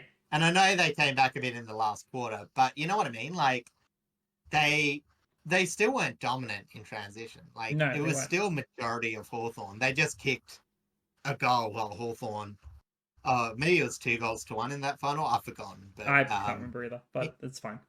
It was just in times of dominance where they did have a chance to put transition and put the pressure on the other team. Like Hawthorn were able to a lot more than the Giants. So again, going early on, I wouldn't quite say that would be what I would be looking at. I think it's just more getting the most of your periods of dominance. And, it's also a funny match because, again, technically, GWS blew another lead early. I know it was wind affected and doesn't actually mean anything, but Yeah, I wasn't entirely judging the Giants on the first half of this game because the wind was so dreadful. yeah. But But I will say it was there more an was eye a on the good second half. chance. In the second quarter, there was a period where Giants were defending out of their skins, but against the wind, they were just a bit too keen. Again, either going long clear, they weren't kicking to contests to advantage. And, they were getting territory, but it was direct turnovers and allowing Hawthorn to get back half movement, which they're already good at, Yeah. with the breeze. And if they just held up a bit longer, like that second quarter, all of a sudden, if they keep Hawthorn to 2 goals, then there's so much more momentum. There's so much more likelihood to run out and win that game. But they just didn't quite capitalize on some good defensive efforts. They leaked a few goals. I think a lot of it came in the last 10 to 15 minutes of that second half. Second quarter, I should say. In fact, it took Hawthorn actually. It took them 6 minutes to get there first, but then they didn't kick their second until 18 with the breeze. But then it was another goal in 2 minutes, another goal in 2 minutes, another goal in 2 minutes. And that period is where GWS lost it. Like they had good holding up, but they just allowed 4 easy goals. And I know it's hard against the wind, but it's those little moments, and that's why I said it was a moments game. Yeah. Because it just felt like Hawthorn capitalised on a few extra moments than GWS did. Yeah, that's a very fair assessment. All right, let's jump over. That took a bit of a segue from Callum Brown, but I hope that answered. No, it does make a lot of sense. As again, like as we said, it's basically a brand new forward line for the most part because of Stringer. Yeah, like Riccardi isn't playing, and they're just got to try and rebuild that synergy. Anyway, let's jump over to our individual players. Third-year player Cam McKenzie for the Hawks was prolific in that midfield. He finished with 30 disposals, 23 of them effective, equating to 76.7% efficiency. 10 contested possessions, 5 inside 50s, 5 clearances, 8 score involvements, 5 tackles, 17 pressure acts, and 8 ground ball gets. Veteran Jack Gunston did the best with the conditions that obviously the ground provided. He kicked 2-3 from 16 touches, one of them being a really, really funny goal. Oh, I should know, sorry, it was Chol that kicked the goal. Let me segue really quick. So he did the kick correctly because they were kicking like the wind. He was sitting kind of middle, like pretty much directly in front almost. But the wind was pushing very, very hard left. So he kicked it towards the right behind post. He kicked him the right way. Wind traveled the ball correctly, but it still hit the post on the inside. And it was just a really funny kick. Yeah, it's just you're always at risk of that. Because again, he did the right thing, like aiming that wide, give it a bit of lift so the wind has a chance to take it. Like it wasn't the fastest one. He wasn't trying to just pierce it through. But again, the wind just angles, they work like that in that condition. So yeah, it was really funny.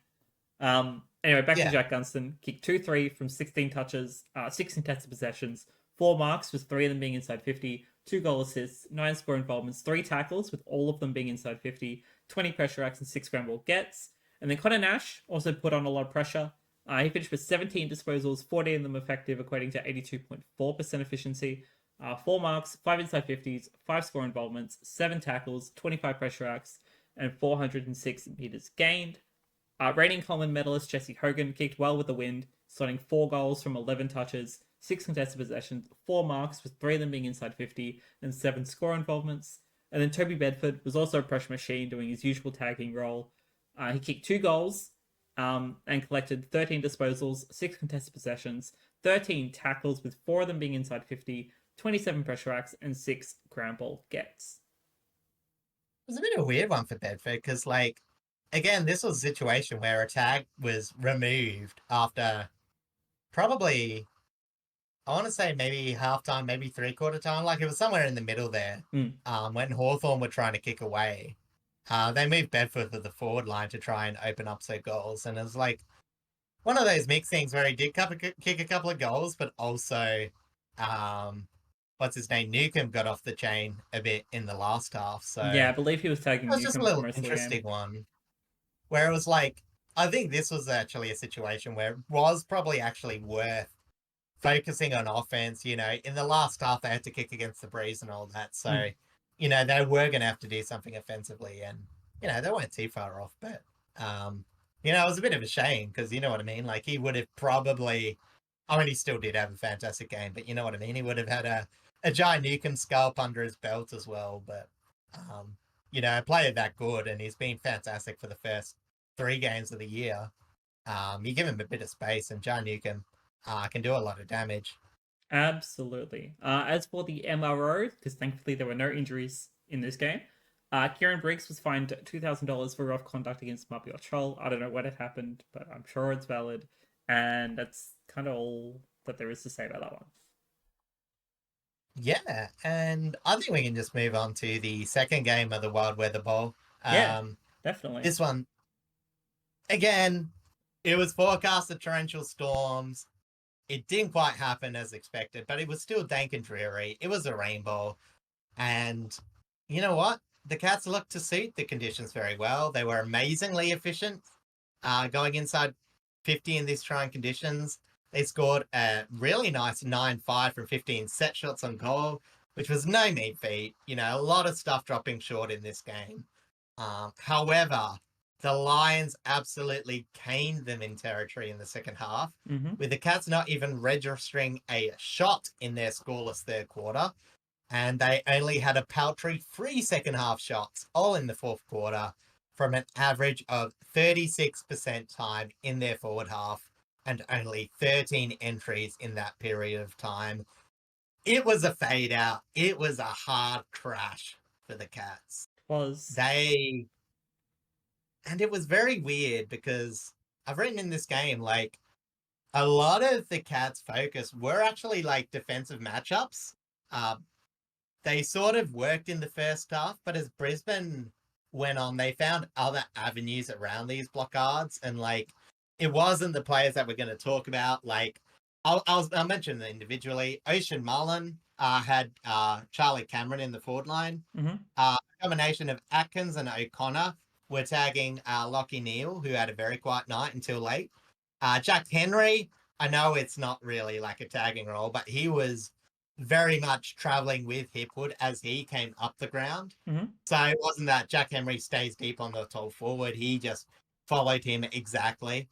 And for Brisbane, they did actually have a pretty hard matchup of Froggy Lester on Jeremy Cameron, sort of like the Hipwood one, where you're not so much not expecting that matchup to happen, but the fact that Leicester followed Cameron around the ground meant that they were very focused on that one-on-one contest. And, you know, as I mentioned, for the most part, these did work on Brisbane, but as the game went on, players like McCluggage, Zorko, and Zach Bailey went on the offensive, while Lester, Payne, and Andrews went full clamp on Geelong's forward options. So once they found out their matchups, they just didn't look back.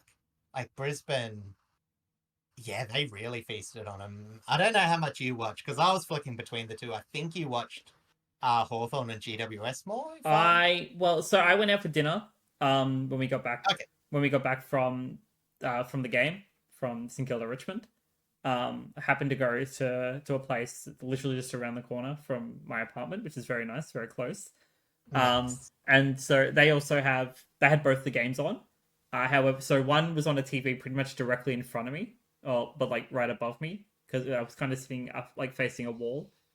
So I had a TV above me playing Hawks GWS, and then there was a TV kind of around the corner that I could barely see having this game on.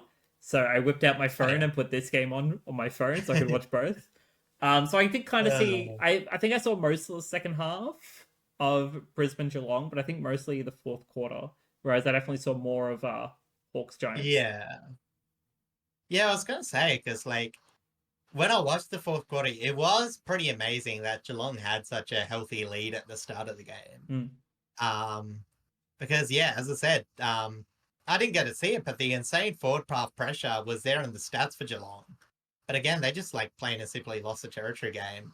I know earlier in my predictions, I was like, yeah, Brisbane, they might not be efficient enough when they get forward, but there's a fair chance that they will get enough scoring shots to where I back them in. My And it turned to be that way. I was very 50-50 on this game, pretty much right up to the bounce. I was mostly Yeah. swinging Geelong, provided it was going to be extremely wet weather.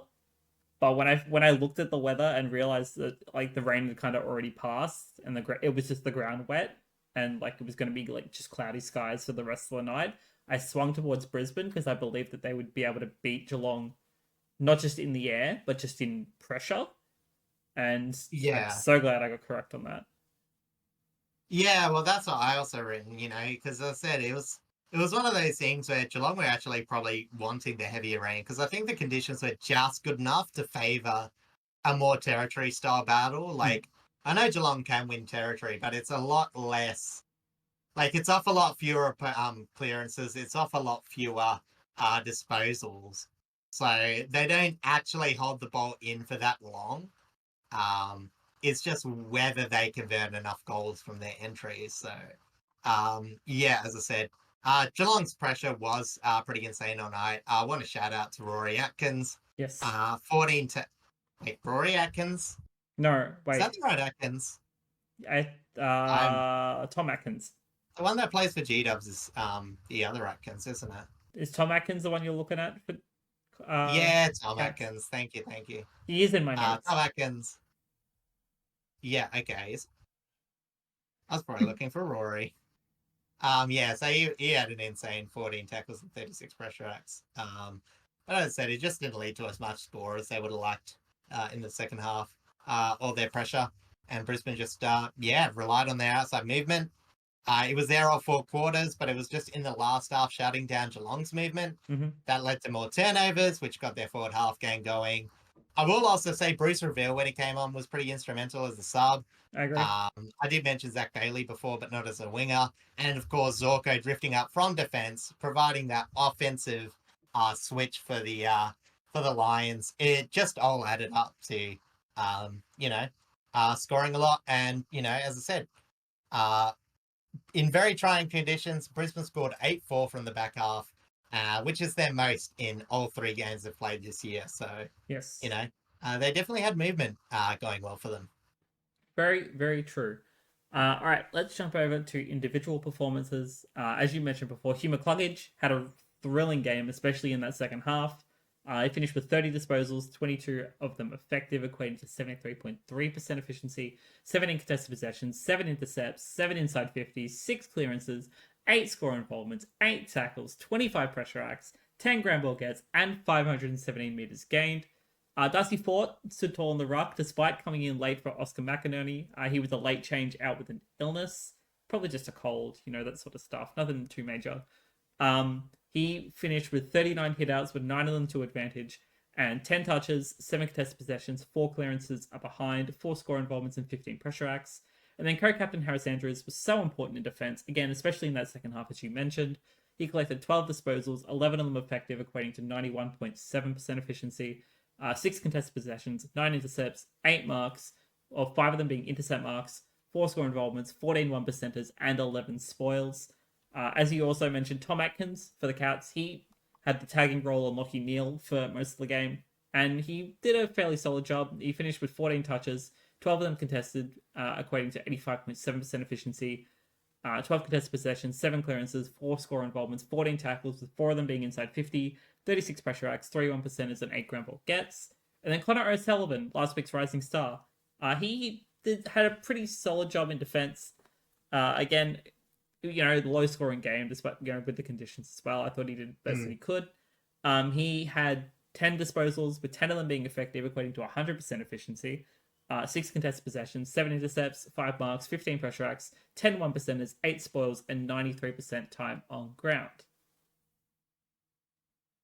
Yeah, and it's one of those things where at the end of the day, the Cats are probably one of the teams that's probably the unluckiest 1 and 2 records, I reckon.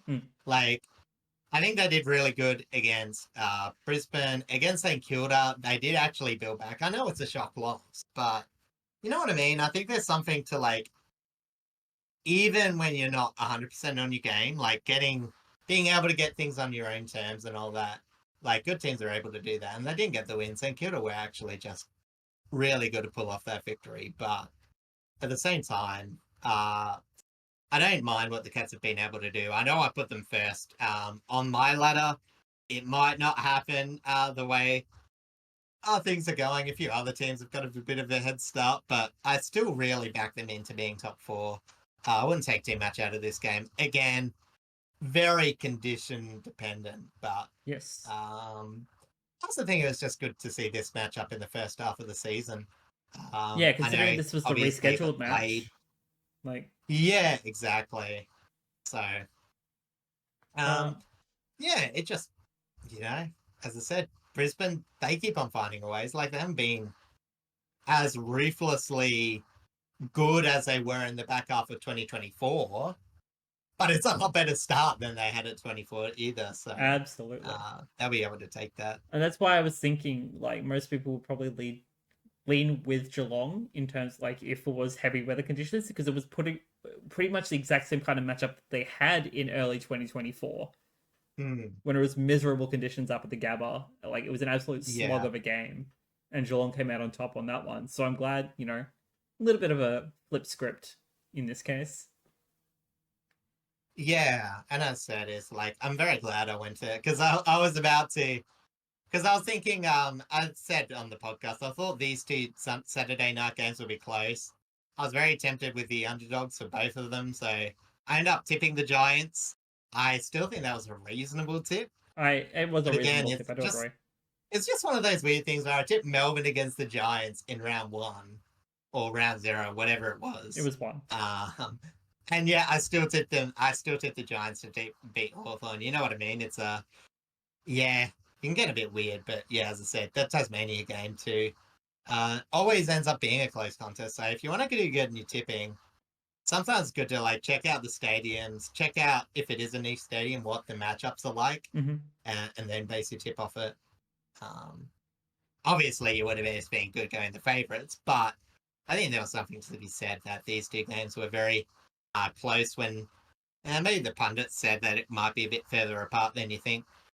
Yeah, agreed. As for the injury front, Kai Lohmann, who just came back from injury, has an ankle concern. I don't know if it's like massively bad or not. It's a little bit worrying considering he just came back from injury, but hopefully he's okay. As I mentioned before, Oscar McInerney was a late change with an illness, and Tom Stewart was a late change with a knee concern for Geelong. I don't think him being out actually made all that much of a difference in the long term. But hopefully he'll be back next week for them. Really? It's only if they swung him in the midfield. I think that maybe it took an option off, but again, Mitch Nevitt went to the bench. They still had that late option for a midfielder going in, and it didn't seem to change much. So yeah, I think they just would have got beaten in the same sort of way. All right, let's jump over to the first of our Sunday games, and this one, despite the fact that it is North Melbourne, it was pretty much a shootout for the most part. It was very intense to see, even though the scoreline might not tell you that. Yeah, and this was like, it was very straightforward again for Adelaide, as I think just the combination of enough uncontested possessions inside 50s against a weakish still defence. I just allowed them to whack up another big score and win comfortably. But I will say, this is the point I want to highlight for the Roos, and something I was very critical of them last year, is I think at this point they've at least proven that there is some growth. And maybe not even to the same degree as Adelaide were today, hence why the margin was so big. But they are at least capable this year of converting midfield possessions into more inside 50s. Yes. And turning enough of them into score. they didn't really have that much problem converting inside 50s and score last year, but you would hope with the extra inside 50s that they would increase scoring potential. And really, the only thing, if you're nitpicking from their attack, was turnover conversion, um, getting their fairly numerous turnovers from Adelaide into score, especially from the back half. But, you know, honestly, that again was sort of actually the difference between the two teams. Adelaide were turning conversions into easy shots, where North just haven't quite figured out the pathway from the back half to goals. But Yes. at least they've got their forward game going now. Yeah, Because you can't completely agree. improve everything in one go. No, You know, correct. It takes so time to improve areas. Like you're not gonna get like just one click and everything is gonna work. It does take time. yeah. And I was very high, as you know, on like North Melbourne's growth, knowing that they can have this sort of growth, and I was very high on the veteran talent that they were bringing in to try and help facilitate that growth. And it's been really really good to see that it has helped, that it has like bolstered them and improved them in the areas, especially up forward. It's having Darling, having Parker, having Constanti up there as well, just to help support Nick Larkey a Mm. bit more. Paul Curtis, as I mentioned with him last week, has stepped up a bit more as well. There's a few players that have like really really stepped up their game, and it's Zoha as well. I think I can't remember if I mentioned him this week. I don't think I do. No, I don't. But like he's another Mm. player that I think has had a little bit of more improvement off of last season, and it's really really good to see that this forward line is now like properly developing, and the mid to forward transition is probably developing a lot faster now too. Yeah. And the other thing, too, is like midfield, they didn't really win out against Adelaide. And Adelaide's midfield were fantastic. You know what I mean? Like, That they were. they set up a lot and all that. And it's one of those good things where, in spite of that, they still found ways. And I know it wasn't necessarily from the back half. Um, but, as I said, it really kept them in. Like, this had every chance to be a blowout. Adelaide were on point. But North Melbourne just sort of, I'd say, did enough. And, I think the biggest thing for them, I think Clarkson will point it out, is sort of the periods of times where the Roos let it go too easily in defense. Because if you stop a few of those transitions, and keep the ball in your forward half, if if you're struggling on back half movement, like sometimes the best you can do is, just lock it in your forward half, Yeah. but they're not quite built for that. And as I said, for them, it's just a few chains that they needed to stop. But Adelaide were pretty good on the flip side. So I do want to say that was probably a bit easier said than done this game. Adelaide got their game set up fairly early. It was probably actually through a bit of bad luck. Sherry was a bit sore after getting, a bit of a hip leg niggle in a marking contest. Demonstrating this was Tex Water just first, I think it was like 4 ruck contests after he goes off. He just grabs one out the ruck and slots a goal. He's very, and the fact that like he's not like a natural born ruck, he's like just a natural forward, and he's able to Yeah, do that against actual rucks is insane. yeah. Because the first one he did it was against Darling, but the second one was actually against Tristan Cherry. So you know what I mean? Like that's not a big knock on Cherry. Like, that's something you just gotta learn to deal with, like when ruckmen are more looking to grab it or, trying to deny the space while you're you know, rucking as well. Yeah, But at the same time, you know what I mean? It was like after that, it did even out a lot. Like a lot of the stats did even out. Like, Adelaide got that period of dominance. It was looking like it was gonna be ugly. And then the Roos got back. They let go again, but they still went back. They didn't get blown out like they would last year. So, as I said, the biggest difference between the teams, as I said, like the Roos, as I said, it was better than last year, but it's still, they needed 10 more possessions to get a goal than Adelaide did, and 8 more possessions to get a scoring shot. So, yeah, Adelaide, I will say it was probably that they were more efficient. The total dominance of Thilford, Fogg, Tex, all getting multiple goals, mm-hmm. really helped because North didn't really have a matchup. And on the outside, Curtin Draper and Keys were doing really, really well. But, on the flip side, North with Suve and Curtis getting half of their goals.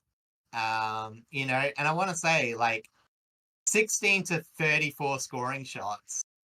I think the Roos, again, I don't want to say 78 was flattering for them, but, they did work hard to not get this contest blown out. You know what I mean? I don't want to go oh, they were lucky they just converted well. They tried really hard to stay in this contest. It's just Adelaide wasn't really letting them have it, really. Yeah, the North Melbourne never just laid down and gave up. They kept fighting, which is something you didn't really see all too much of last season.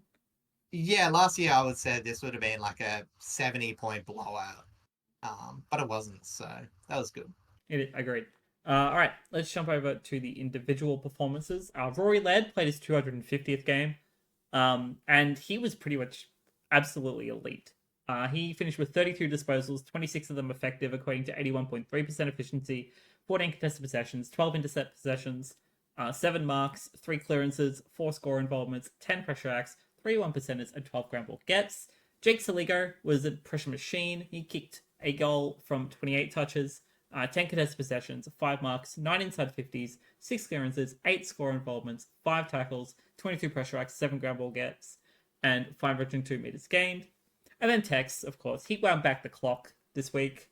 He kicked 4-2 from 14 disposals, 10 of them contested. 10 of them effective. Don't mind me. 70, which equates to 71.4% efficiency, 6 contested possessions, there we go, 5 marks, 4 inside 50s, and 9 score involvements. Over to North Melbourne, Suv also kicked very true. He also kicked 4-2 from 11 touches, 6 contested possessions, 5 marks, with 3 of them being inside 50, and 6 score involvements. And then Captain Jai Simkin, he worked hard pretty much all day in that midfield. He kicked a goal from 31 disposals, 23 effective, equating to 74.2% efficiency, 15 contested possessions, 7 marks, 8 inside 50s, 9 clearances, 7 score involvements, 15 pressure acts, and 11 ground ball gets. Yeah, and I think the only individual player systematically that I also want to point out is Colby McKercher. Because again, he's been having a lot less possessions playing on that wing. But when you look at the wing possessions for other North Melbourne midfielders, they're still struggling in that area. So I think overall, they actually have made that right move. And I was skeptical at McKercher starting on the wing. But they've proven they've still got enough back half movement with Caleb Daniel. Yes. Again, heavily involved. Not too damaging. I don't think he was in that many score involvements, but he was still getting things going off halfback. And you know what I mean? It's it's something to grow off. And as I said, as McCulture gets better, I really rate his disposal. I think he's a really fantastic ball user. So, yeah, if they can get a bit going from, some of the younger wings that they've been trying, this week it was Bailey Scott, Robert Hansen Jr., who got subbed off for another wingman, Dylan Stevens, who I must admit, I tried to make an impact, actually. He came on, kicked a goal, very resourceful one, but still got, 11 touches from 30% time on ground. So, if they can just get a bit more out of their wing, they'll start to actually look pretty rounded. Yeah. Or at least, you're closer to a rounded team as you can get while still probably being a bottom 10 side. Yeah, obviously they're not exactly fighting to play finals this season. They're just playing for growth and development. Yeah, and exactly. So far, it's positive signs. Yeah, it was one of those things where, I was like, oh, they'll get a few more wins, but they'll still be in the bottom 4 with maybe 6 or 7 wins. But as I said, I think this is still tracking for that sort of season, but maybe even lifting the higher end up to that. They've definitely the moves they've done. They've had some immediate playoffs, even if it's just the 1 win for the season so far. Yeah, and it's still more wins than Carlton and Melbourne. So yeah, exactly. On to injuries. Everyone is now aware, I'm sure, of Josh Rochelli's rib injury, knee in the back by Tristan Sherry. It's very unfortunate. It was in a contest, but he was kind of late to the contest, which is why kind of happened. It's very unfortunate. It was one of those things where if he had like a history of doing it, you would probably call for him to get fined, but it just looked clumsy, you know what I mean? Yeah. Like, And that's kind of bit the rough, and nature it of sort of like the big happens. tall men. It's like sometimes they're just Yeah. too left feet. Their limbs don't do exactly what they want them to do. Yeah. But at the same time, that is a very big knee to go into your kidneys. There's a lot of meat on that bone. Absolutely. There were 2 sanctions by the MRO for this game, as they have just been updated. Paul Curtis was fined $2,000 early plea for striking Mitchell Hinge. It was sometime in the third quarter. It's unfortunate. Yeah, I and saw then that, yeah. the big one with a $10,000 sanction dropped down to $6,250 on an early plea is Mark Keane's 5th offense of tripping in his career against Nick Larkey. I didn't see that. When I But refreshed the 5 page is and I saw it, insane. I was like, "What the heck?" Like 10 grand Mean. for tripping. I need a compilation. You know, Drop down to an early play, of course, of Yeah, I was six gonna fifty. say, But like, like that's crazy. you'd be asking the family to come up the end of the season. You know what I mean? It's like, you know, it's like, yeah, no, I sort of spent my match fees on the MRA. You're gonna have to come down this year. Have to deal with the Australian Christmas. Depending on what he's getting paid, like if he was on the lower side, that's easily like 2 months' salary. He's Yeah, like a exactly. semi-veteran player now, so he's definitely getting like well over 100 grand. But like, Oh yeah, it would be over 100K, but yeah, no, it's not exactly. I wouldn't imagine there's too many people, even with Adelaide looking good, on super high salary. I think Phil Thorpe still is sort of on that first contract price. yeah, Laird would he probably would be the be. biggest one. I would say Laird Laird and and Tex would be the Dawson. bigger 2. Texas on 1 year Oh contracts. yeah, That would he's be going year fairly by low. year. He also took a cut Yeah, as well because of that year by year basis. yeah. I guess the other one will probably be Rankin. I would assume Oh, Rankin, yeah, that's pretty Rankin obvious. big bucks. Remember, he was like for a lot of years. Like this is where the multi-year contract was probably good, and I was a bit skeptical. I like told you some opinions on it before the podcast even existed. Mm. Where I was like, yeah, I don't really see, or at the time, Rankin sort of. I thought that they were like too small forward heavy, and this was before the emergence of Phil Thorpe, even Fogarty, really. Yeah. So you know what I mean? Like that ability for Rankin to just play pure midfield, they'll be getting all their money's worth. Because as I said, their inside was always pretty damaging. Now it's made their outside more electric. Absolutely. Well, not outside, but you know, their burst transition from the inside midfield, I should say. Yes. Really dominant. All right, let's jump over to the final match of the round, being the first Western Derby of the season.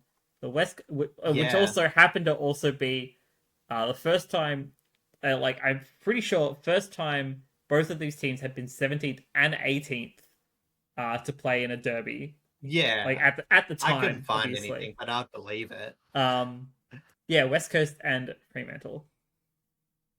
Yeah, so I would say this is another derby where there was like high tempers, but very low tension, as the Dockers really didn't look like losing after a while, I should say, as it was clear like the Eagles couldn't get enough attack from their midfield generation. Mm-hmm. The final score was 10-8-68 for the Eagles and 15-16, 106 for the Dockers.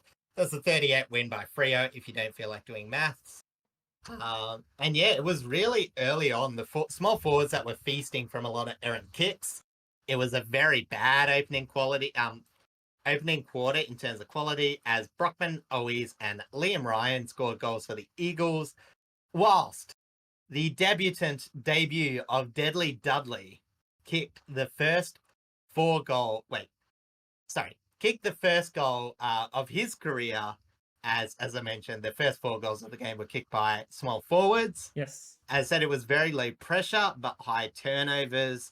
Not that much tackling, but still errors being produced. But the Dockers just clearly smashed in clearances. And highlighted is the Alan Glendilling medalist, Caleb Sarong. Again, someone who doubled the Eagles' highest clearance winner, who was BJ Williams. He won that contest 10-5. Not that they were head to head, but it was just highlighting the Eagles' struggles. Yes. I must admit that did turn into inside 50 dominance, but it didn't exactly convert to scoring shots or even score from stoppages, as they were mostly given the easier shots from the Eagles' turnovers. And they were getting a lot better looks with a whopping 21 marks inside 50, as the Eagles' defense again looked to be struggling. Yes. Talking about Struggle Street, highlighting a bit more on the centre. Bailey Williams, he led centre clearances with 4, and there was no other Eagles to get multiple centre clearances. Stoppage clearances weren't that much better. Again, Bailey with, I think it was... Well, if you had 5 in total, mind. it would have been 4-1. Yeah, it would have just been the single one. But I think only a couple players had multiple. But being critical on the Dockers, again, not much score came from stoppages. Highlighting this, they only outscore the Eagles from stoppage by 2 points, despite absolutely creaming them in the clearance numbers. And Caleb Sarong, for his multiple clearance, I still think, deserved best on ground. He only had 4 scoring involvements from his 35 disposals. So, they weren't getting it done through the middle, but it was the territory game that was absolutely killing the Eagles. Yes. I will also say what made it easier in the second half was the forward half pressure. I mentioned Isaiah Dudley was very deadly, but the deadly group expanded to include Bolton and Frederick in the second half as they stepped up. Made Frio's offense look a bit more complete. They sort of looked a bit bad in the first half, I'm not going to lie, but I think they changed it to respectable. Murphy Reid also was... sort of in the mix as well. He didn't convert himself, but it was involved in a lot of score involvements. And he probably won the Reid Cup. Maybe a tie being the most impactful Reid, but it wasn't Harley who came in second place, as Archer Reid actually took a few good marks. Low possession, but a couple of goals. And as for Harley, yeah, he was sort of struggling again, but he did try hard to lift in that second half. There's a lot being said on him this week, especially after last week, but there were actually signs that he was playing a bit better. He was just still a bit feistier than the coach would probably like him to be. Yeah. You always want him trying to get into the contest, but again, when it comes to giving away free kicks, when you're not getting enough ball from the centre, it's even more devastating to just give away an easy free kick. Yeah, that's right. To just give the opposition an easy possession. And again, Reid gave away just the 3 this time, which was less than half than last time, but still the most for any given Eagles player. That is, it comes with the experience, I guess. You win some. Oh, I wouldn't say you win some, you lose some, but it's like you're also West Coast. There's not much more that can be said currently. I mean, it's still fairly similar to the start of Dustin Martin. He was obviously his most... Oh, yeah, he was brought in 2010, 2011 when we weren't very good. Yeah, exactly. And you know what? Martin would occasionally be undisciplined, going out of the games. And I know, obviously, Martin was a bit of a different, a lot more of a forward prospect at that time than Harley was. Yes. But, as I said, it would be a bit silly to jump off him this early in his career after what is basically 3 games in probably what could be a wooden spoon contender. Yeah. There's really just not much support around him. And, that's why I mentioned last week, they took out their clearance winner in Clay Hole. They dropped him last week to this week. And they put Elijah Hewitt, which was the next best, as the sub. And I know neither of them had the most impactful game, but in terms of getting the hands on the ball first, they didn't do anything to curb that or rectify it. So, it's going to be, they're either going to ask the players that they are fielding to get those clearance, go a bit harder at the ball, or they're going to have to find some outside options, because what's happening now isn't doing it for them. And they might not have it on their list, but they at least got to try. Yeah, agreed. There was that moment. I can't remember which quarter this was. It might have been the second quarter, I think. I know the sun was still out. Mm. Where the ball was traveling through the midfield. I think the Eagles were trying to take advantage of it. I think it was originally a Graham pickup, passed over to Baker. Baker tried to sprint through the middle, got caught up by pressure from another player. Bolton kind of just strolled up to him, just yanked the ball out of his hands, and then sped off. And I just thought it was really funny. Yeah. Yeah, Baker didn't have his most efficient match. Like, he was in the contest, but you know what I mean? Like, he was a bit off the pace, but he wasn't the only one in that thing. But yeah, Bolton was, it was weird because he isn't on yet. But like, this game was, yeah, I'm going to be like a sneaky opportunist bastard whenever I can, This you is this know? Like, the it was a, the pressure of a derby is probably the kind of pressure that like those three players would feel, constantly playing the marquee games for Richmond. So it'd yeah. be like a similar feeling to that for them in this sort of situation, but it's just not exactly the ideal outcome for 2 out of the 3. Yeah, and it's like, I think with Shy especially, like, I think he benefited from other people lifting around him. Mm. Like, I know it's insane. Like, Isaiah Dudley has more career goals for Fremantle than Shy Bolton at this point, which is an unfair stat.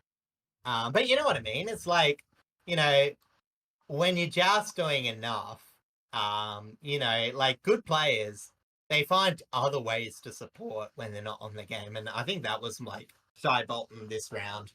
Like, it was probably like a 6, maybe a 7 out of 10 game for his standard. Yes. But he was still getting involved. He still was involved in a lot of Frio's attack. It was just very last half of the game. It took him a while. Yeah. Um, you know, Again, but he wasn't the only one. it is still a new system for him to adjust to be fair. Yeah. All right. Yeah.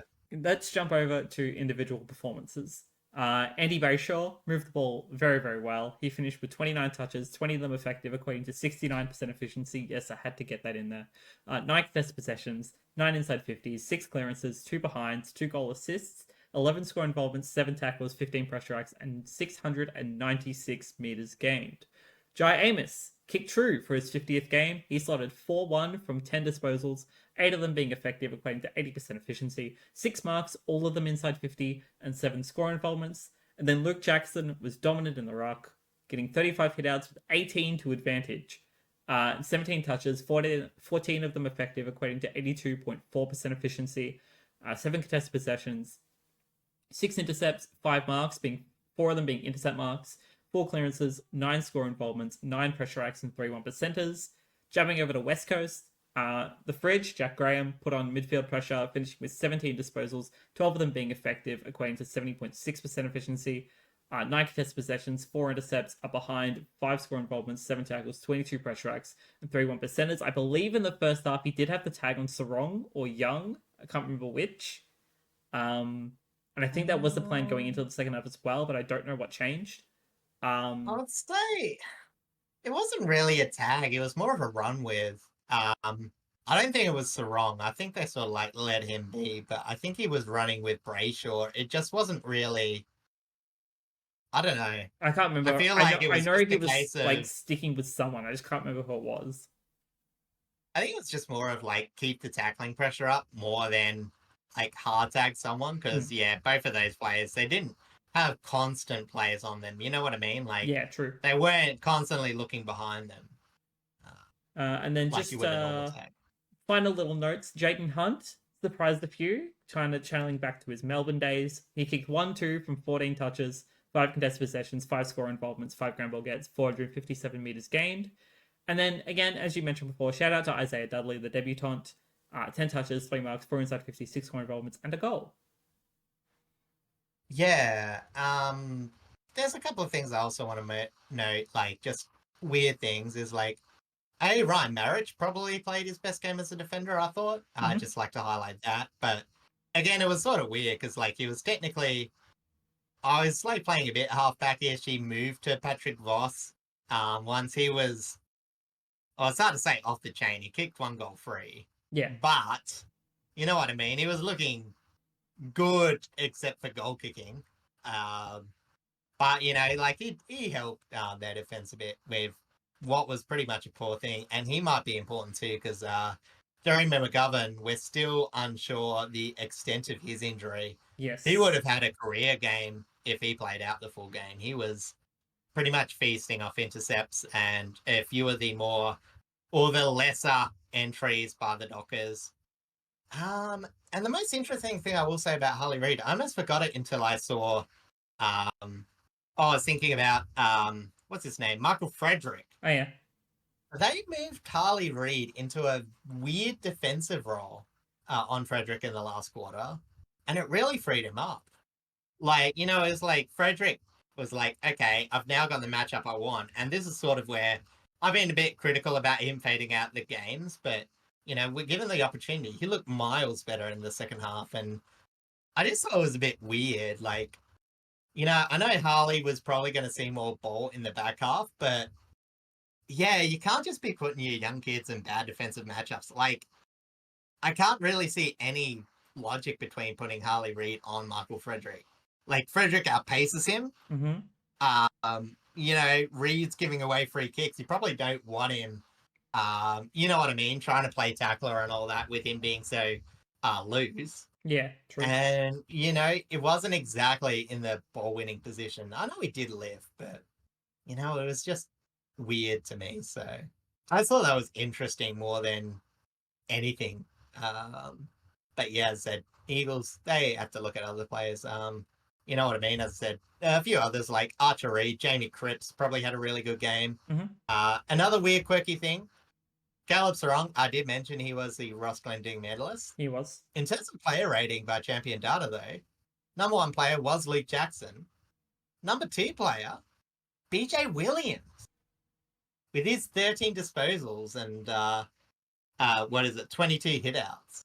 So I got a feeling that they may rank clearances more. Well, if your other teammates haven't got that many. If you just look at like other medal recipient, well, I wouldn't say recipients, like medal winning games, like whether it's the other derbies, whether it's like Anzac Day, whether it's Dreamtime, etc. It always seems to just tend to be the player with the most disposals for the most part. It always just seems to be a disposal sort of medal. And honestly, I think Caleb Strong deserves it. Oh, no, 100%. This is his fourth, and it's very impressive. I was just like talking about ranking stats, and sometimes it's weird, like how it sort of works out contrary to what you sort of see. Because again, Bailey Williams just looked second fiddle to Luke Jackson, who I thought was the second best player on ground. Jackson, third Brayshaw. That's who I'd be giving the votes for if I was to dole them out. But yeah, as I said, it's only 5 clearances, but when your next best teammate is like on 2, I wonder if he's just gotten a bit of a rank up because his other teamites were so poor. Maybe they weighted more importance on his clearances. It's plausible. That's just a bit of food for thought. But yeah, I'll just give a shout out to him. As I said, he's a coast-to-coast trier. I've always been fond of his career. He's always been the 18th best ruckman, but dang, does he try. And he's still probably the number 1 ruckman in his club.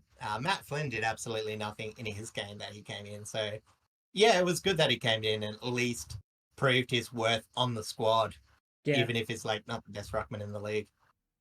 Close to it. There's nothing wrong with still trying to hone the craft at the very least when you're kind of the only option. Yeah, it's like 24 years old, maybe even 23. Yeah, you still got plenty of time to try and get better, especially as it's like Archer Reed. They're just playing him early because there's no other options. So yeah, exactly right. Over on the injury front, you mentioned before Jeremy McGovern out with a groin concern. Hopefully he won't be out for too long, but we don't know the extent of the injury. Huge news if it is. Yeah. Then over for Fremantle, they made 2 late changes, which is why Dudley started in the 22. Jaeger Mira went out with an illness, and Corey Wagner with calf tightness in the warm-up. Yeah, that works, because again, I said before the match, I wouldn't be like changing the tip based on that. But it meant like Neil Erasmus or Matthew Johnson had to lift, and both played like reasonable enough games. Efficiency sometimes, not so much efficiency, but sometimes they were positionally out of place. But Overall, probably two of their better games. But then when a debutant comes in, he was involved in two of their first score involvements. Sorry, two of their first goals, I should say. You know, you're probably not getting that much more value out of Corey Wagner, and he's had a good first half of the year. So Yeah, it's true. sometimes you don't. It's like you just find players from situations like that. So hopefully, fingers crossed, we'll be able to see Isaiah Dudley, not just play next week, but even maybe avoid the jacket, as maybe one of those two players come back through the vest. It's yeah, it's entirely possible. Over on the MRO front, there was a couple of rulings for this game. Patrick Voss was fined $2,000 for striking Tyrell Dewar in the first quarter. Jack Graham was fined $3,750 for striking Caleb Sarong at some point. Liam Ryan was fined $1,000 for abusive language towards an umpire. That's the first one of the season so far. And Harley Reid was fined $1,000 for being an instigator of a melee or wrestle in the fourth quarter, which is pretty on brand. Sounds like oppression to me. Surely you can't get in trouble for instigating. But Apparently yeah, you it's can. probably fair. He was trying to start some stuff. Maybe not the revolution of West Coast getting a winning score or anything, but yeah, it's it's not looking that great for Harley. Like with such a big personality, media's starting to turn on him, and I think it's quite unfair. But it's one of those things where he still has learning to do at the same time. Yeah. It's just some players get the opportunity to learn with a bit less focus. Like we've seen a lot of players drop off in their second year. Hell, we've seen like first round draft picks not produce anywhere near the output Harley has in his first year. Yes. But it's just I give him some time. Like, you can be extra critical if he goes the whole year without this, but it's literally 3 games in the season, Just let him work it out. Yeah, I agree. All right. Since there has been a couple of rounds and we haven't actually looked at it yet at all this season, let's jump over to the ladder. So I did kind of mention at the start that Hawthorn were kind of the only undefeated team, but it's technically not true because there were a bunch of buys and obviously opening ground to go with that. So Hawthorn have 4 wins sitting on top at 16 points. Adelaide have 3 wins straight with 12 points. Brisbane sitting third, also with 12 points and 3 wins. The Gold Coast Suns, obviously having the round 2 bye and obviously didn't play opening ground because of the cyclone, have 2 wins straight. The GWS Giants win-win-loss, sitting in 5th position on 8 points. Collingwood loss-win-win, 8 points, sitting at 6th. St Kilda loss-win-win as well, sitting 8 points on 7th. And the Western Bulldogs win-loss-win, finish rounding out the top 8 on 8 points. Now to everything else below that, pretty much 1-win teams from 9th to 15th, being Geelong, North Melbourne, Sydney, Port Adelaide, Fremantle, Essendon, and Richmond. And then to round out the bottom 3, Carlton at 16th, Melbourne at 17th, and the West Coast Eagles at 18th. Just on the off the cuff question, looking purely at 9 to 18, are there any alarm bell teams you want to point out that Are you sure you want me to point that out? Oh, I know one of them. Don't get me wrong, but I'll say Geelong and Sydney. Pure pass for me. Yeah, I think Sydney I'm not too maybe a little bit, but it is also very early, and they did lose Parker, which was kind of a big part of their system. Also, and they have a bunch of injuries. 20 at the moment points too. lost to Hawthorn, 4-point loss to Brisbane, 3-point win to Fremantle. It's not bad. True, that's not bad. True. But I feel like there's part of the system is definitely currently missing, and that's probably due to injury. Again, Errol Golden isn't playing right now, so it's not entirely helpful. I think Geelong are fine as well. Again, they normally have these sorts of issues early season. I would say Fremantle, but because they've only beaten West Coast, but also it's again still early season. Port Adelaide is probably the bigger concern, because at the moment they've only Yeah. been able to win at home. They're pulling an Yeah. anti Gold Coast right now. Yeah, man. No, don't you mean a Gold Coast? They Sorry, have one they're away. pulling a Gold Coast, and Gold Coast are pulling the anti because they haven't won at home yet. Yeah, well, bit of an anomaly there, but two away wins for the Gold Coast equaled their last season's tally, so that's good news for them. Monkey off their back. Very true. Yeah, Obviously, the big concerns are Carlton and Melbourne. yeah, We've exactly. already going to talk at length about them, especially next week as well, probably. And Richmond have pass, obviously, but Yes. that's not past they'll go back into the 8 storming. That's past there about where we thought they would be. Yeah, exactly right. Especially as we're going to jump over to in a moment, playing Brisbane this week. Like that's probably another loss for the books right there. Oh, you never know. We said that about Carlton. That's true. No one really knew how terrible Carlton was going to be. So that's anyway. Let's jump over to predictions for round 4. The classic Melbourne rivalry. Starting with Collingwood Carlton, MCG. Thursday night blockbuster. Thursday night. Collingwood generously giving the Friday night spot to someone else. We should be thanking them. It's sort of, honestly, it should be pretty straightforward. But you'd think so. And honestly, I think it will be. But there's probably a little bit more riding on Collingwood because, like, outside looking in, you'd expect Collingwood to win this like cleanly and by far. But Carlton have a point to prove at this point, and a team to prove it against is Collingwood. And it's like, do you look at the last 3 matchups? Because obviously they've had really close games in their recent history.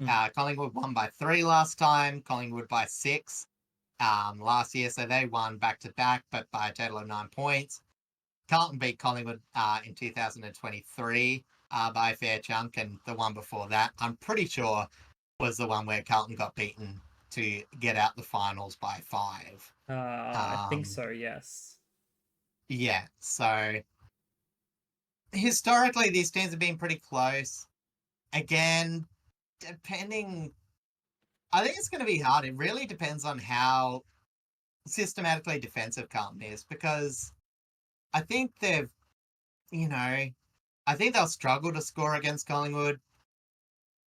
It depends too how Collingwood midfield shows up as well, because we know if Carlton dominate the midfield, Collingwood's defense gets worse. Yeah. And I know that sounds weird, but, we have tended to see once Collingwood do lose the midfield battle, other areas also fail. And that is an area where Carlton can get to them, but geez, if Carlton don't stop transition and Collingwood have seemed to improve, at least for the most part of their last 3 games, I'm going to say Collingwood, not by a lot, but I think Carlton's losing streak extends. Yeah, I wholeheartedly agree. As much as you want to put it, as a Richmond fan, I want this to be a draw. Neither of them deserve a win.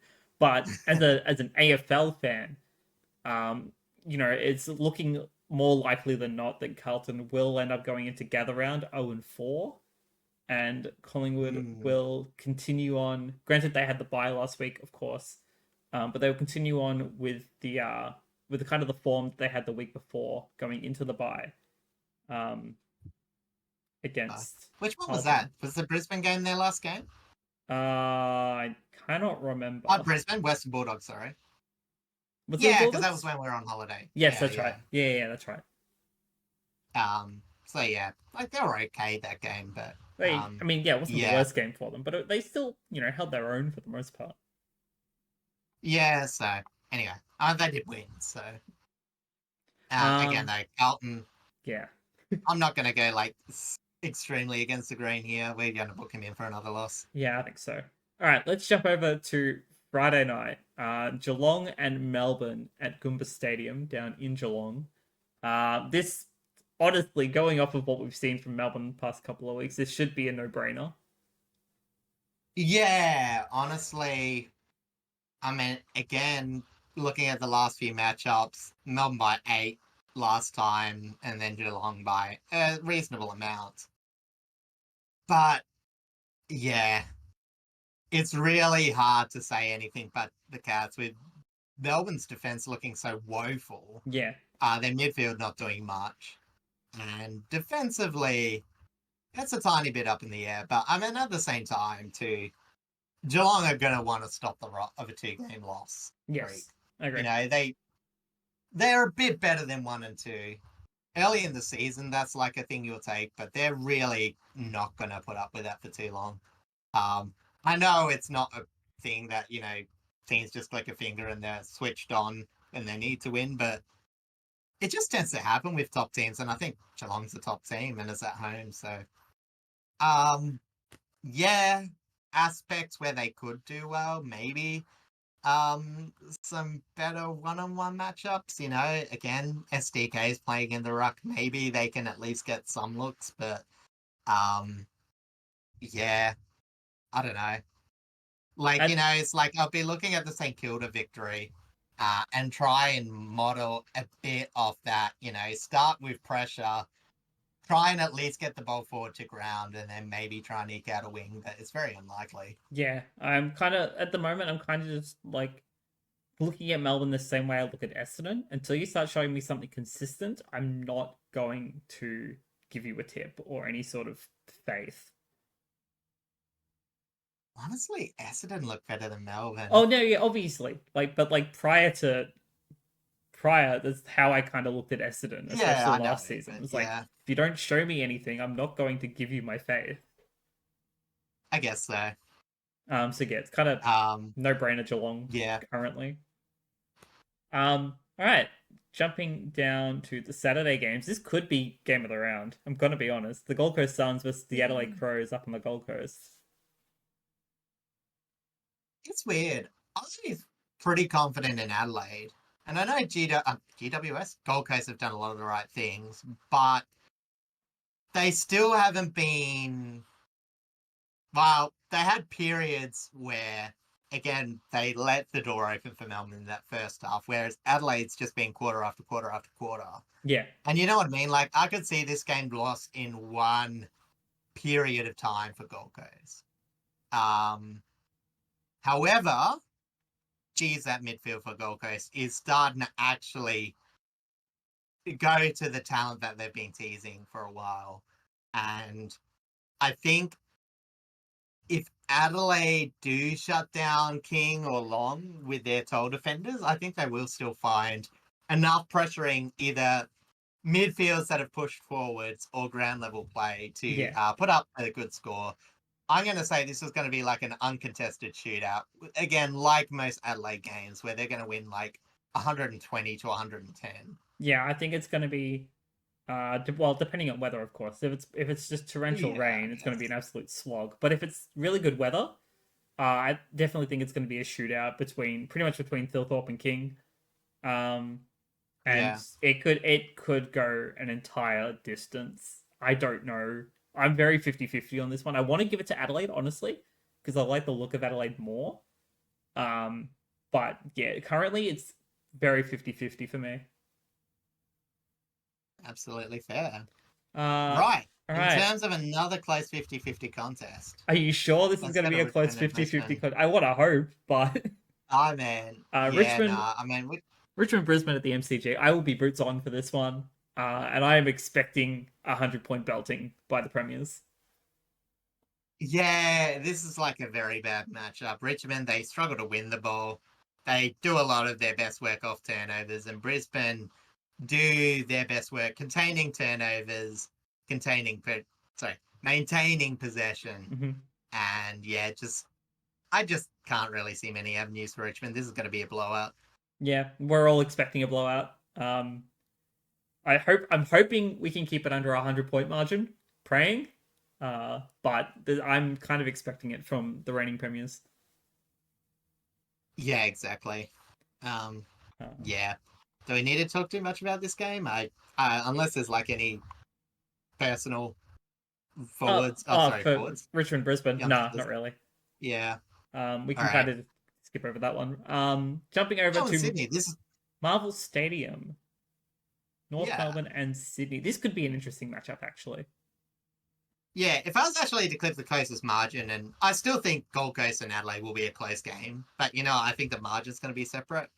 I reckon North Sydney, Fremantle, Western Bulldogs, they'll be the two. I would imagine one of those two games would have the closest margin. Yeah, I think so. Again, next week I might look foolish.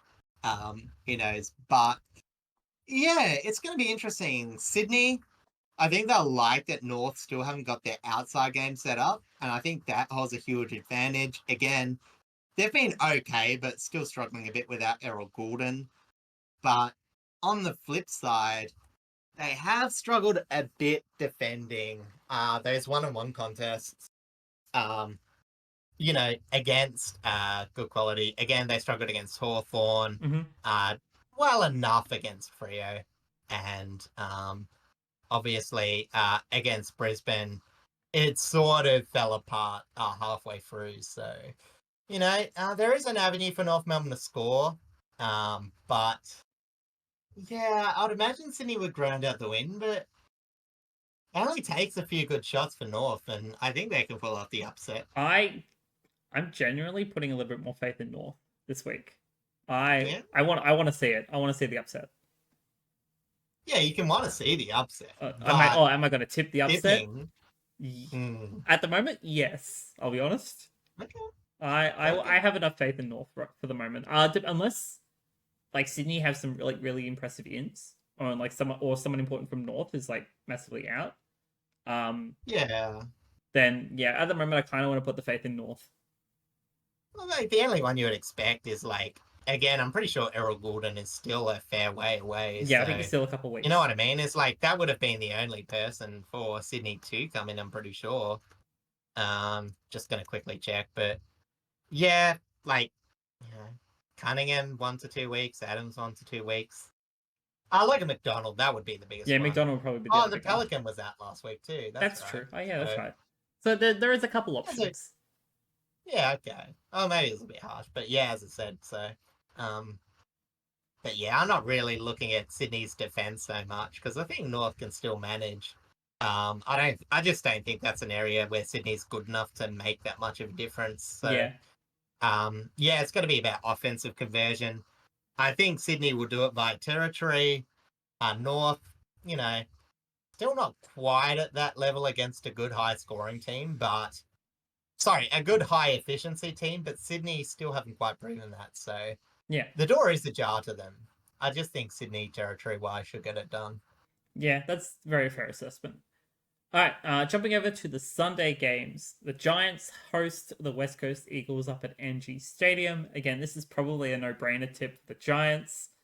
Do we really have to say much Yeah, you more? might want to be maybe raffling for goals, or if McGovern's out, how many Hogan's going to get, how many Stringer might even get getting into this game. But yeah, West Coast just got to constrict as best they can. They don't have much avenue to winning this, but if they can at least, because GWS are a grinding team, if it's not going for them, they'll go into slower possession. So I think forcing that slower possession is really what the Eagles are going to aim for. Hmm. Even if they don't get close, they just want GWS not to be scoring quickly. Yeah, agreed. There's only so much that they're going to be able to do without McGovern down there in the back. You want to Yeah. hope it's not an absolute thrashing, but it's probably going to be. Yeah, exactly. And as I said, it's not even been that great the last well, as I said, the Eagles when the Giants did start off slow got a pretty big win, but yeah, if it's anything like last year's Giants by 65 at the Eagles home, Hmm. uh yeah, it's probably the widest gap between two teams. I know Melbourne look like rubble, but they have talent to switch it up. Yeah, For the like Eagles, Melbourne longer have an shot by far. opportunity. The Eagles not so much. Oh, Brisbane, Richmond too. Oh, Actually, yeah, that's a bit. that's a I bit mean, how you're going. That's fine. yeah, I mean, look, they're not going to be that much different in their long odds, but just for the niceness, I'm going to say West Coast are further odds, just because you support Richmond. Yeah, fine. All right, that's fair. All right, jumping over to the next game over at the Adelaide Oval. It's Port Adelaide hosting St Kilda. The last time St Kilda Come played at the back in Adelaide my Oval, boys, please. they got thrashed by the Crows. Do they think it's going to happen with the Power? I mean, I will say Port hate pressure at the moment, and St Kilda are at least being a pressure team. Port are favourites, but I really don't think they should be. Um, yeah, I still think they'll win, but I mean, it's like the Essendon game where like enough pressure leaves the door ajar for St Kilda. Hmm. Um, I don't think St Kilda will get as many goals.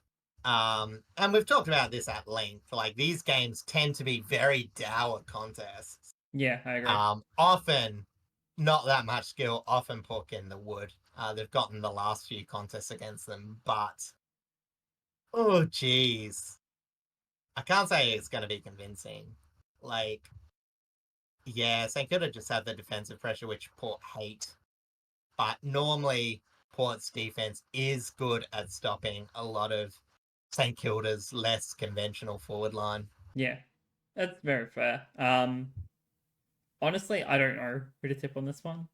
You would think kind of leaning towards Port, especially being a home game. But as you said, Port don't like St Kilda's kind of defensive structure and defensive pressure that they've been working on.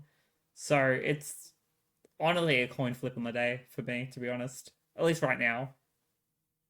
Yeah, Um, absolutely. It's one Port have to win, but hmm. at the same time, Port have let me down before. They could do it again. Amen. So St Kilda have let me down many a Uh, time.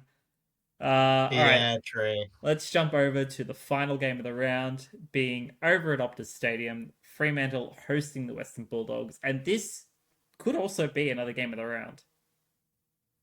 Yeah, it really depends because the Bulldogs, again, their defense has been okay considering, you know what I mean? Mm. Like, they've had a lot of injuries. They do have Jones back, but he didn't look that good last week, so maybe still iffy if they're firing in that regard, but at the same time, it could just open the door for a fairly, I wouldn't say like high flowing, but very much a back and forth momentum style game. Because the Western Bulldogs, again, they're still, they've improved off back up, but they're still trying to play like a territory team. Yeah. Still obviously got a lot in their midfield to forward line, even with the Bonds out, even with Treloar out, and I'm pretty sure both of those still not looking to come back for this week. I'm just quickly Yeah, gonna I check, think but they both missed this week and maybe gather round too. yeah, okay. So it says Bontempelli still a couple of weeks away, and Treloar's even more. So, um, yeah. So not looking to get too many players back for this one, but I don't think they necessarily need to. They've been pretty good form, but yeah, really, just because it's up to stadium, you're gonna put Frio to get their season back on track. I think they just showed enough on Sunday, but it's not convincing. Yeah, I It's agree. definitely, again, one of the more line ball ones. And when the Bulldogs have won against Fremantle, they've done it fairly convincingly in the last few matchups. So it's, yeah, I mean, still probably backing Frio, but it's honestly, I'll say the Bulldogs, even though they're like both teams are like playing younger talent, like they're Hmm. younger. The Bulldogs' younger things have shown a lot more in the last thing. It's just, yeah, as I said, it's really just home stadium and, you know, again, just the fact that the Bulldogs still have a couple of players that tend to not play as well, sort of like Frio, so that's going to null out a bit. So, Yeah, yeah, yeah, I'm it's kind of feeling the same. splitting hairs. Yeah, it really is. So it's surprising that there's actually a couple of coin flip games this week. Despite Yeah, a couple of coin flip games and a couple of blowouts, I think. yeah, unfortunately. And then as the last of the round zero buys, Hawthorn and Essendon have this week. So again, another only an 8-game week, which makes it a little bit easier on us, which is very nice. But that's And does it. Hawthorn stay undefeated for another round. That they do. That they Confirmed. do. But that does it for us for this week. Thank you for watching, listening, liking, and subscribing if you're on YouTube and even on Spotify. We appreciate all of the love and support. If any of you are giving that to us, please go check out our socials. Of course, we are trying to be busy. I did post that I was Brits on Saturday, although I did post it after the game because I forgot. But I'm trying to do that every time I go to a game, just as keep the socials a little bit more active than just our weekly socials updates. I am streaming this week, so if you want to go check me out, please go check out my socials and my Twitch as well. Of course, all either down here, links also in the description, or just if you're just listening to the voice at Blaze Ninja TTV on Twitch or at the Blaze Ninja on Twitter and Instagram. What are you up to this week? Honestly, not that much. Again, probably again hanging out on my friend's stream like I normally do on Thursday. Mm-hmm. Yeah, as I said, planning a few things, but they're not going to be till a bit later on. Again, got a few things in the future revolving football. Hopefully going to go down to. Sorry, I will go down to see Port Adelaide Vest Frio. One of our friends has very generously given me a ticket because he won't be there for that game. So I'll get to be in the Port Cheer squad for that game. That will be sort of nice. That's very A nice. bit weird that a Fremantle supporter got put there, but a Fremantle member, I should say. But there you go. And yeah, as I said, so I'll hopefully post when I see that. Do have light plans to go actually see the WAFL football game in a couple of weeks at Stillwell Oval. Talking to our friend again, the one who gave me the ticket. Oh, yeah. Also acting as a journalist for Subiaco, mainly the women's side. So yeah, apparently he'll actually be at Gather Round for that week. So I may be doing his work for him that week. Maybe doing some other reporting. I don't think he's getting paid that much, so he can keep the match fees and all that. But yeah, as I said, so yeah, I'll be actually keen to see another different style of community football. So hopefully in 2 weeks' time, I might do that. But yeah, otherwise, pretty much the same old, same old. That's pretty solid stuff.